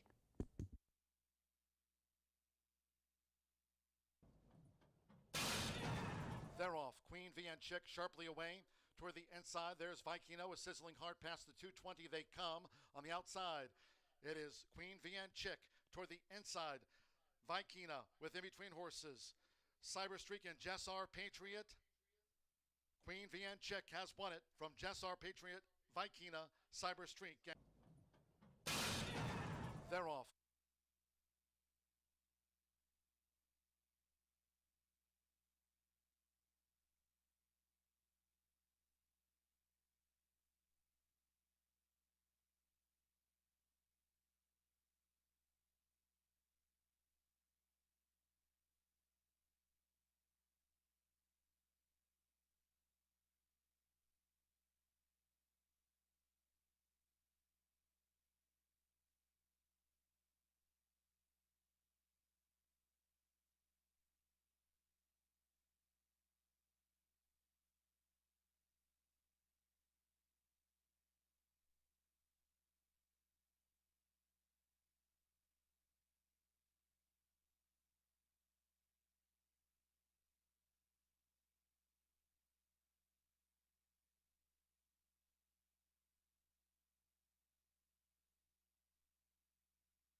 moving right along this afternoon at Horseshoe Indianapolis. We're up to the third of 4 trials for the 134,000 Jaguar Rocket Futurity. I may have forgotten to mention, this is an open futurity, which means horses who are bred all over the country can enter. Whereas Saturday, on our all-quarter horse day when we host the Gordon Mobley Futurity, that's for Indiana breds. So I should have mentioned that. I love all the babies, so regardless of where they're born. But anyway, this is a pretty cool edition of this race and really nice 2-year-olds. All right, well, let's go to the paddock, take a look. Of course, this is an interesting trial because Tim Eggleston has not 1, not 2, but 3 juveniles in this particular trial. I wouldn't be surprised to see if they all get in the cut. I mean, remember, it's not necessarily the winner or the second. You go by the 10 fastest 350-yard clockings. Okay, well, let's take a look at my top choice. Number 7, One Grand Eagle, making his 3rd start for owner breeder Sue Belden. I kind of like this horse for a couple reasons. Number 1, son of This Is an Eagle, May 19th debut, and with Eggleston having so many riders, he's got his other horses named on different horses, but I kind of like this one, and I have no problem with Antonio Rodriguez taking the call. You know, we'll go through the other horses too, but basically, you know, it shouldn't matter that much. These are all skilled riders, and Tim obviously has choices. Maybe it's the rider that wants it. We'll explain a little bit later. But anyway, I like the horse. I like the fact that it had some improvement. This is a gelding that improved a little bit more on the second race, June 7th. And we're always looking for that with the young horses. All right, well, that's number 7, One Grand Eagle. Let's go next to number 6, and that's Let's Get After It. This horse impressed me, overcame trip woes, pretty tough trip woes in his June 7th debut. But what you want to see, and I mentioned this before, is a horse that maybe doesn't get the best start, but still wants to dig in and fight for a piece of the action. And that's what he did. German Rodriguez, we've talked about him quite a bit. He was a former rider. Now he's still riding, but he's also training, and he's doing really, really well with his horses. Let's Get After It is a son of Tarzanito, who is actually a son of Favorite Cartel, one of a really extraordinary stallion, out of a Mr. Jess Perry mare. So you got some real good pedigree with this one. He was also a training race winner back in April, and I'm really drawn to those horses that get that pre-race experience. It just seems to give them a little confidence. All right, now how about number 10, Valiant Richard? Amy Youngblood Peoples is the owner and breeder, and she bred this horse. Valiant Hero is the stallion out of an Azum mare. I had the privilege of seeing Azum win, I think it was 11 of 14 starts as a 2-year-old. I will never forget some of those memories with Azum. Speedy as all can be. Eduardo Diaz, who rode this gelding to a 3rd place victory back in May 26th, is going to have the return call. Again, when we're talking about riders, Rolando Pena and Eduardo Diaz ride for Tim. Now, maybe it's their choice. Maybe the owners have something to do with it. Maybe Tim has something to do with it. Eduardo is very young and very talented. If he wants to stay on this horse, so be it. Even though he got to the lead but could not hold off the charge of other horses and finish 3rd. It's not the end of the world with a 2-year-old because they always learn from that. So Valiant Richard would be no surprise to be able to get a piece of the action in one of those 10 fastest times. All right, I'm going to round up my top 4 with number 9, and that's CB Princess Haley. Tony Cunningham, this is a 12-1 morning line. Of course, you never know once they get into the gate, but he trains this filly by Cyber Monday. Was a training race, second in her training race winner, and then unfortunately was bumped out of the gate and pretty much lost all chances in her debut. But, you know, she finished 8th, but Carolyn Bruce is the owner and breeder and very experienced and has a great relationship and history with Tony Cunningham. So I was, you know, I thought this filly really had a chance. You got to throw in a long shot here and there. So CB Princess Haley might get a piece of the action as well. All right, I go 7-6, 10-9, one more, just one more trial to follow, and then we'll know which of the 10 will return on Saturday, July 19th, to get the Jaguar Rocket Futurity Trophy. Good luck to everybody.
Horses are on the track for the 11th race today. This is our third of 4 Jaguar Rocket Futurity trials. Number 8, Code Blue, is 6 pounds over. All horses remain in this race. Post time will be in a few minutes.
Horses are beginning to load in for our third of 4 Jaguar Rocket Futurity trials. First in, Sizzle and Ivory with LB Vegas Train.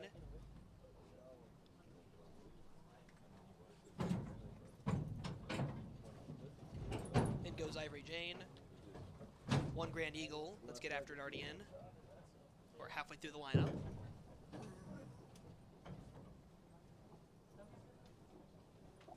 Code Blue. Valiant the Storm.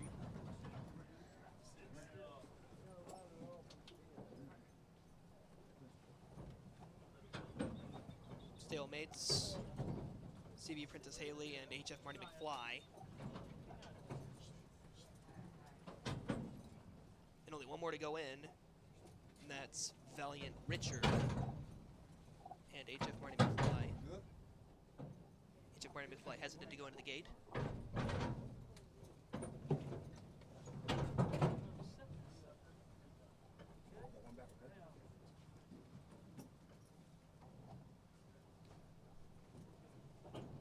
All in.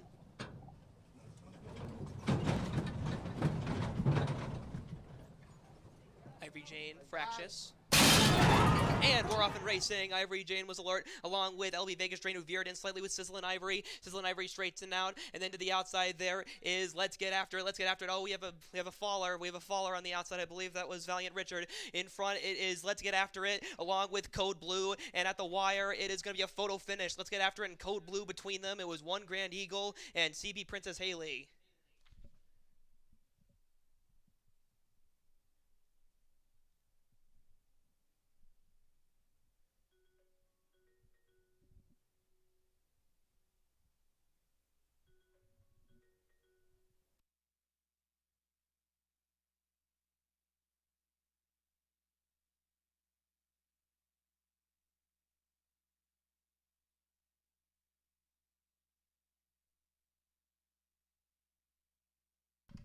Stewart's inquiry involving the start of the 11th today. Photo finish and inquiry sign is up for the 11th.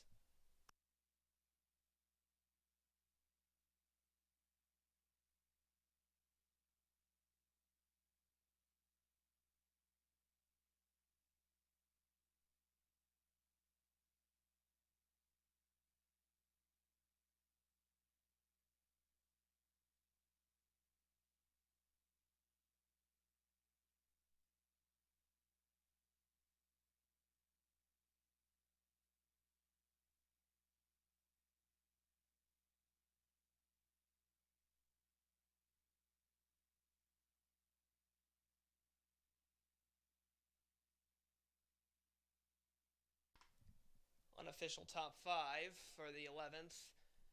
Official winner number 8, Code Blue.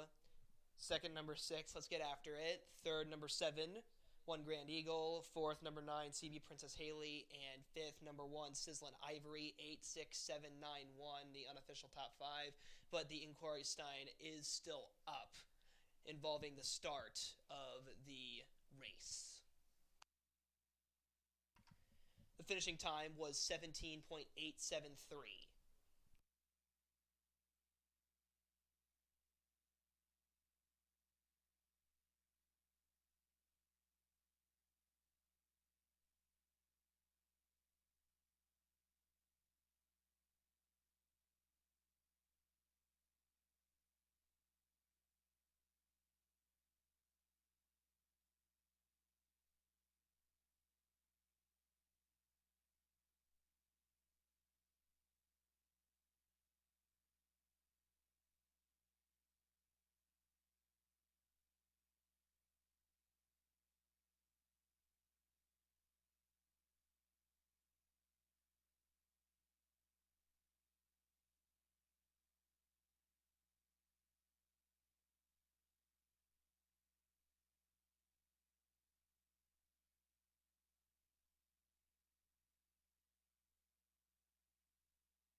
In the winner's circle is your unofficial winner of race number 11, Code Blue.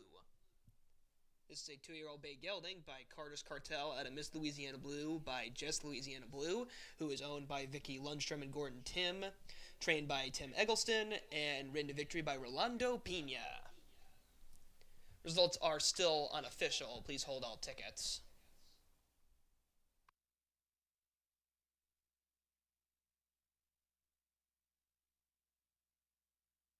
Results have now been made official.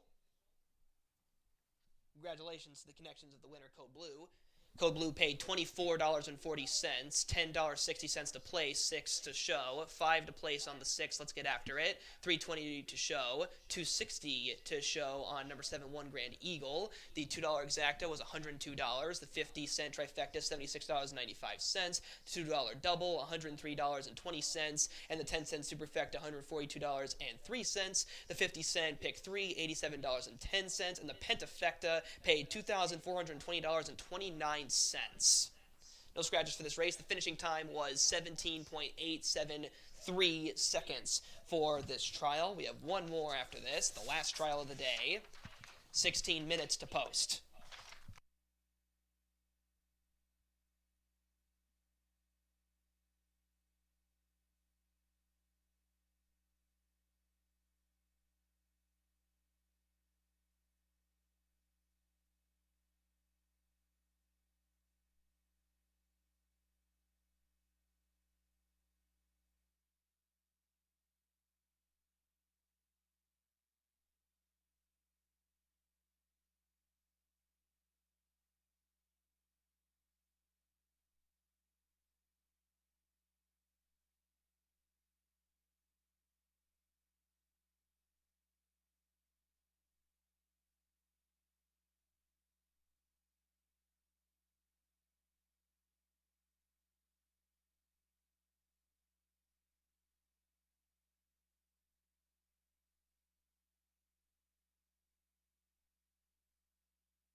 Ivory Jane, Fractious.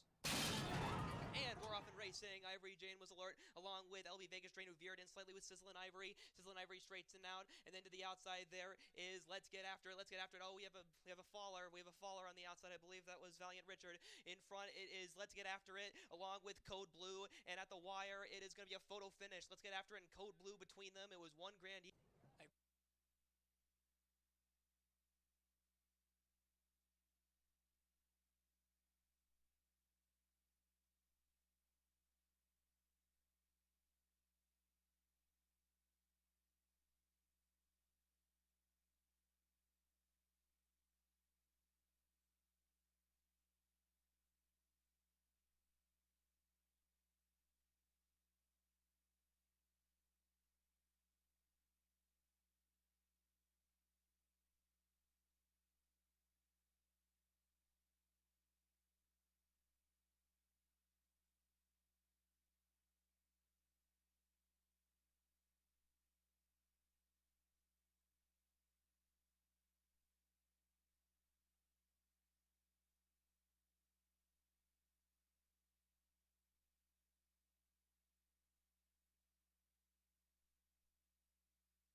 in these trials, and boy, even our first trial, 17.699 by Cowgirl Beach, sort of laid the gauntlet, and now we're entering our fourth trial, fourth and final. So until the last horses run today, we won't know which 10 times qualifying times will get those horses into the final. It's so crazy though, and I know for owners and connections, it's pins and needles time because you want to make that bubble, you want to get your horse in. So my thoughts and prayers to everybody who is kind of nervous right now. All right, well, we're going to go to the paddock because we have one more trial before we'll know who is going to come back on June 19th for our third all-quarter horse race. Okay, I'm going to begin with number 6, and that's He's a Classy Cowboy. We kind of saw Tony Cunningham get denied in the first trial by Cowgirl Beach. We'll see if he can turn the tables today because I really like this horse. I love the breeding. May 21st, maiden breaking score. And I remember texting Tony afterwards and saying, that horse was really good. And he said, he'll be back for the trials. So I was looking out for him. But, 6th in the training race, that usually is something I put a high mark on, but it didn't matter because when he got out there, this Son of Flying Cowboy 1, 2, 3, he just did it for fun. So we'll see how he goes today in his trial with Danny Martinez back aboard. All right, let's go next to number 8, Kiss a Favorite. As my buddy Rachel had to talk about me and my obsession with Kiss My Hocks. Well, I have a lot of obsessions when it comes to horses, but she's right, Kiss My Hocks. And then we share a funny story about Blue-Eyed Newman we'll have to share with you when I'm up there next time. But anyway, Kiss a Favorite, the number 6 faced tough company in 3 starts at Remington Park. Started out with a 5th and then advanced to a 2nd and a 3rd and the 2nd. So 2 on the board placings. And now he returns to owner breeder Ricardo Martinez. Remington is tough, okay? And there's futurity trials and everything takes place a couple months before we get rolling. But I'll tell you what, sometimes they have a little of a transitional issue coming to another track, but probably not in this case because Ricardo has worked his horses over the thing. He just knows how to do it. Martin Munoz has the call, so take a look at that horse for sure. And then I'll go to number 7, Candy's First, Tim Eggleston. Whew, what a nice little breeding situation this is for this filly. She's a daughter of All-American Futurity winner. That's like the Kentucky Derby of quarter horse racing. Just Good Candy was the winner. And since winning that has produced some unbelievably talented progeny.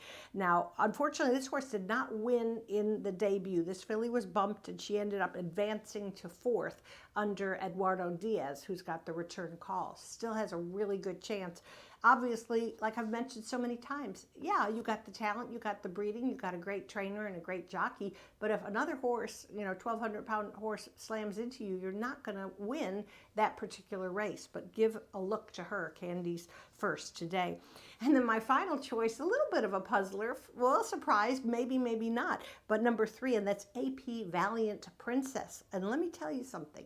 This horse is making the first start today. But the reason that I wanted to make sure to include her in the exotics, bullet work, 11.85, 220 yards, happened June 10th, I believe it was. And then Oscar Preciado Jr. pulled a huge upset last summer when he won the 212,000 Stallion Service Auction Futurity. And his horse was not favored in any way, shape, or form. So, anyway, you see a horse like that, the conditioner like that, and good pedigree. So you might as well throw it in there and see how it does. All right, so I go 6, 8, 7, 3 in our final quarter horse trial of the day. Tammy Knox, our wonderful publicist, will be putting out the times, so you'll be able to see who gets in. We'll mention it too on Saturday's all quarter horse day program. We get rolling at 10:45 a.m. 13 races, trials for both. Talk about trials, Gordon Mobley and Heartland Futurity. So good luck to everybody in this final race. Come back and see us Saturday morning at Horseshoe Indianapolis.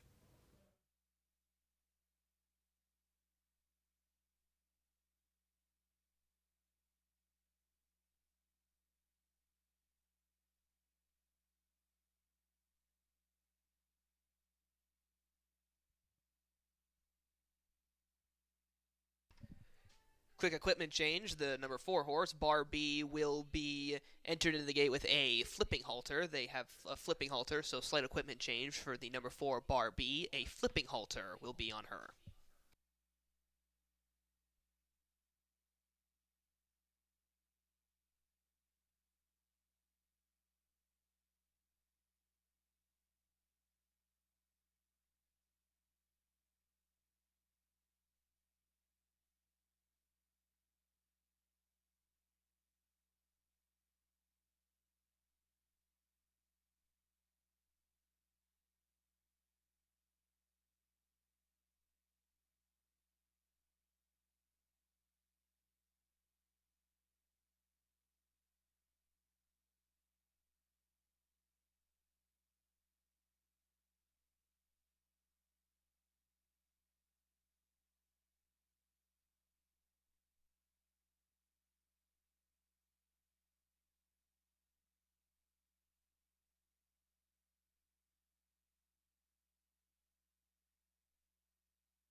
Horses are on the track for the last of our 4 trials for the Jaguar Rocket Futurity. No scratches, 2 jockey changes. Number 2, VR's Ivory Chicks, will be ridden by Fernando Morin, and number 4, Bar B, will be ridden by Giovanni Vasquez Gomez. Number 10, D Double Deuce is 6 pounds over. Those are all your changes for the last race today.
Horses are beginning to load into the gate for our 4th and final Jaguar Rocket Futurity trial.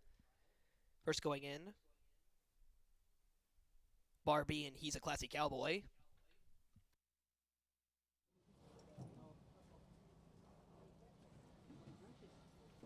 Barbie with the flipping halter and ridden by Giovanni Vasquez Gomez. The Louisiana Ruby, Candy's first.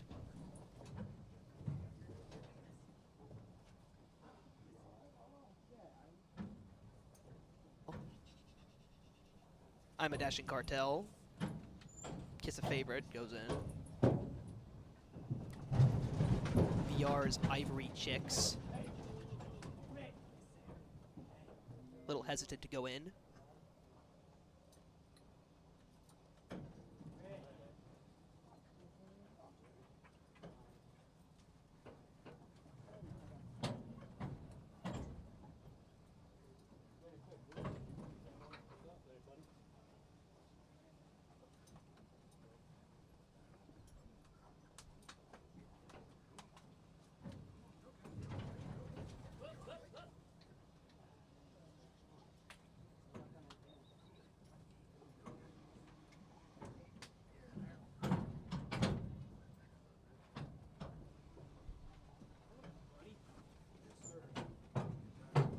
Some of it all goes in.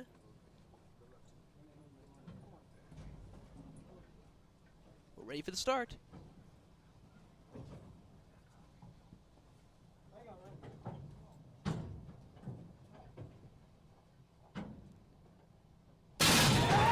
And we're off in the last trial today. Bobbling a bit was some of it all. Out to the early lead and with a clear shot, it is the Louisiana Ruby. Unseated was AB Valiant Princess, as we're now driving down the stretch. In front now, it is VR's Ivory Chicks. And then at the center of the track, we have Kiss a Favorite, along with Candy's First. Kiss a Favorite in front. Kiss a Favorite, mwah, by a full length to Candy's First. And then it was I'm a Dashing Cartel and VR's Ivory Chicks.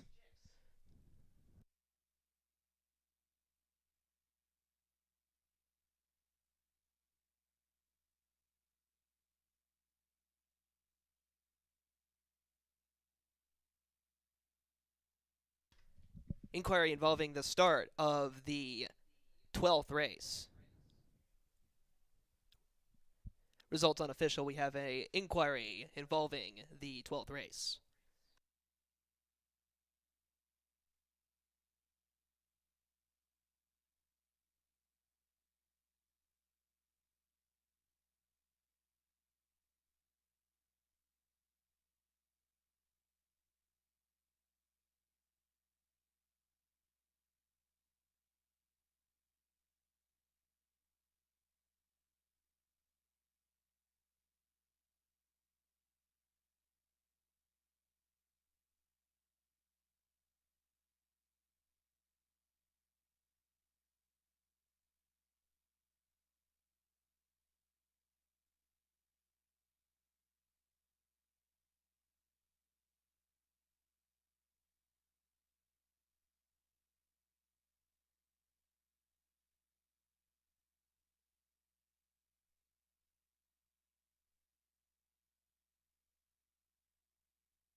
Unofficial top 5 for our last race. The unofficial winner, Kiss a Favorite. Second, number 7, Candy's First.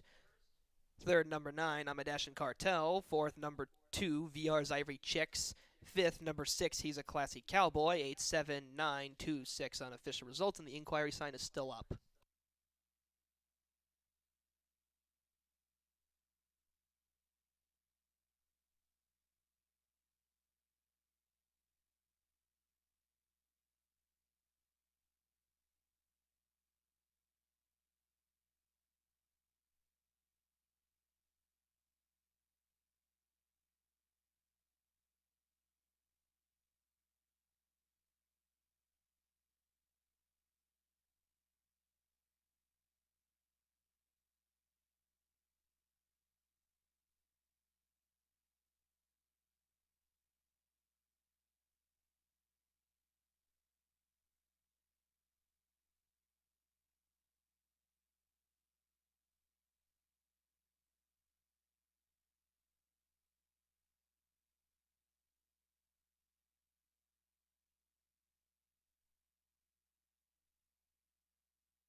Entering the winner's circle is your unofficial winner of the last race today in our 4th Jaguar Rocket Futurity Trial, Kiss a Favorite.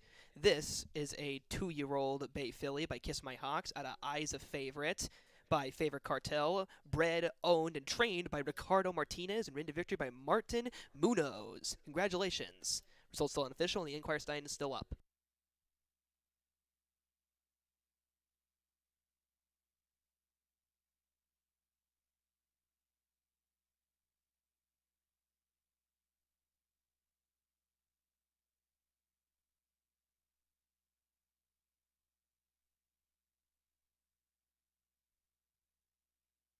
The stewards have elected to make a disqualification involving the 4th place finisher, number 2, Viard's Ivory Chicks. They have been disqualified and placed last. It's the 4th place finisher, originally, Viard's Ivory Chicks, disqualified, placed last.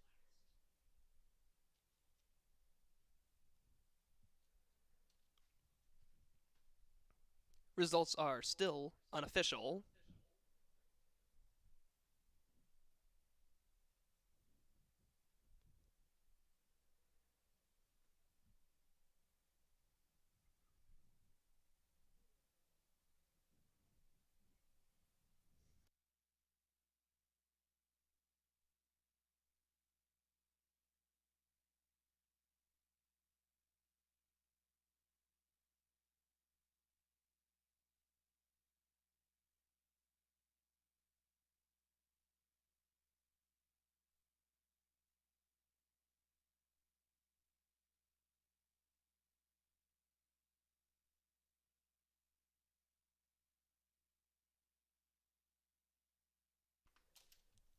While I wait for if the race shall go official, this race, this trial, the final time was 17.673 seconds. That is the fastest of the 4 trials today, and the results are now official. Officially, this was the fastest of the 4 trials today, 17.673 seconds. Now for the payouts. The winner paid $380 to win, $280 to place, $240 to show. Candy's first, second place, $480 to place, $340 to show. Amadesh and Cartel, $760 to show. The Exacta paid $14.60. The 50-cent trifecta, $31.40. The 50-cent pick 3 was $65.60. The 10-cent pentafecta, $116.10. The $2 double was $57, and the 10-cent superfecta, $19.17. No scratches for this race. The finishing time, 17.673 seconds, was the fastest of our 4 trials run today. We hope to see you again on Saturday as we have another set of trials for you. An all-quarter horse day for the Gordon Mobley Trials this Saturday. First post at 10:45 a.m. And the finals for the Jaguar Rocket Futurity Trials will be run July 19th. So we hope to see you there at both. This is guest announcer Nathan Klein saying ciao from Horseshoe, Indianapolis.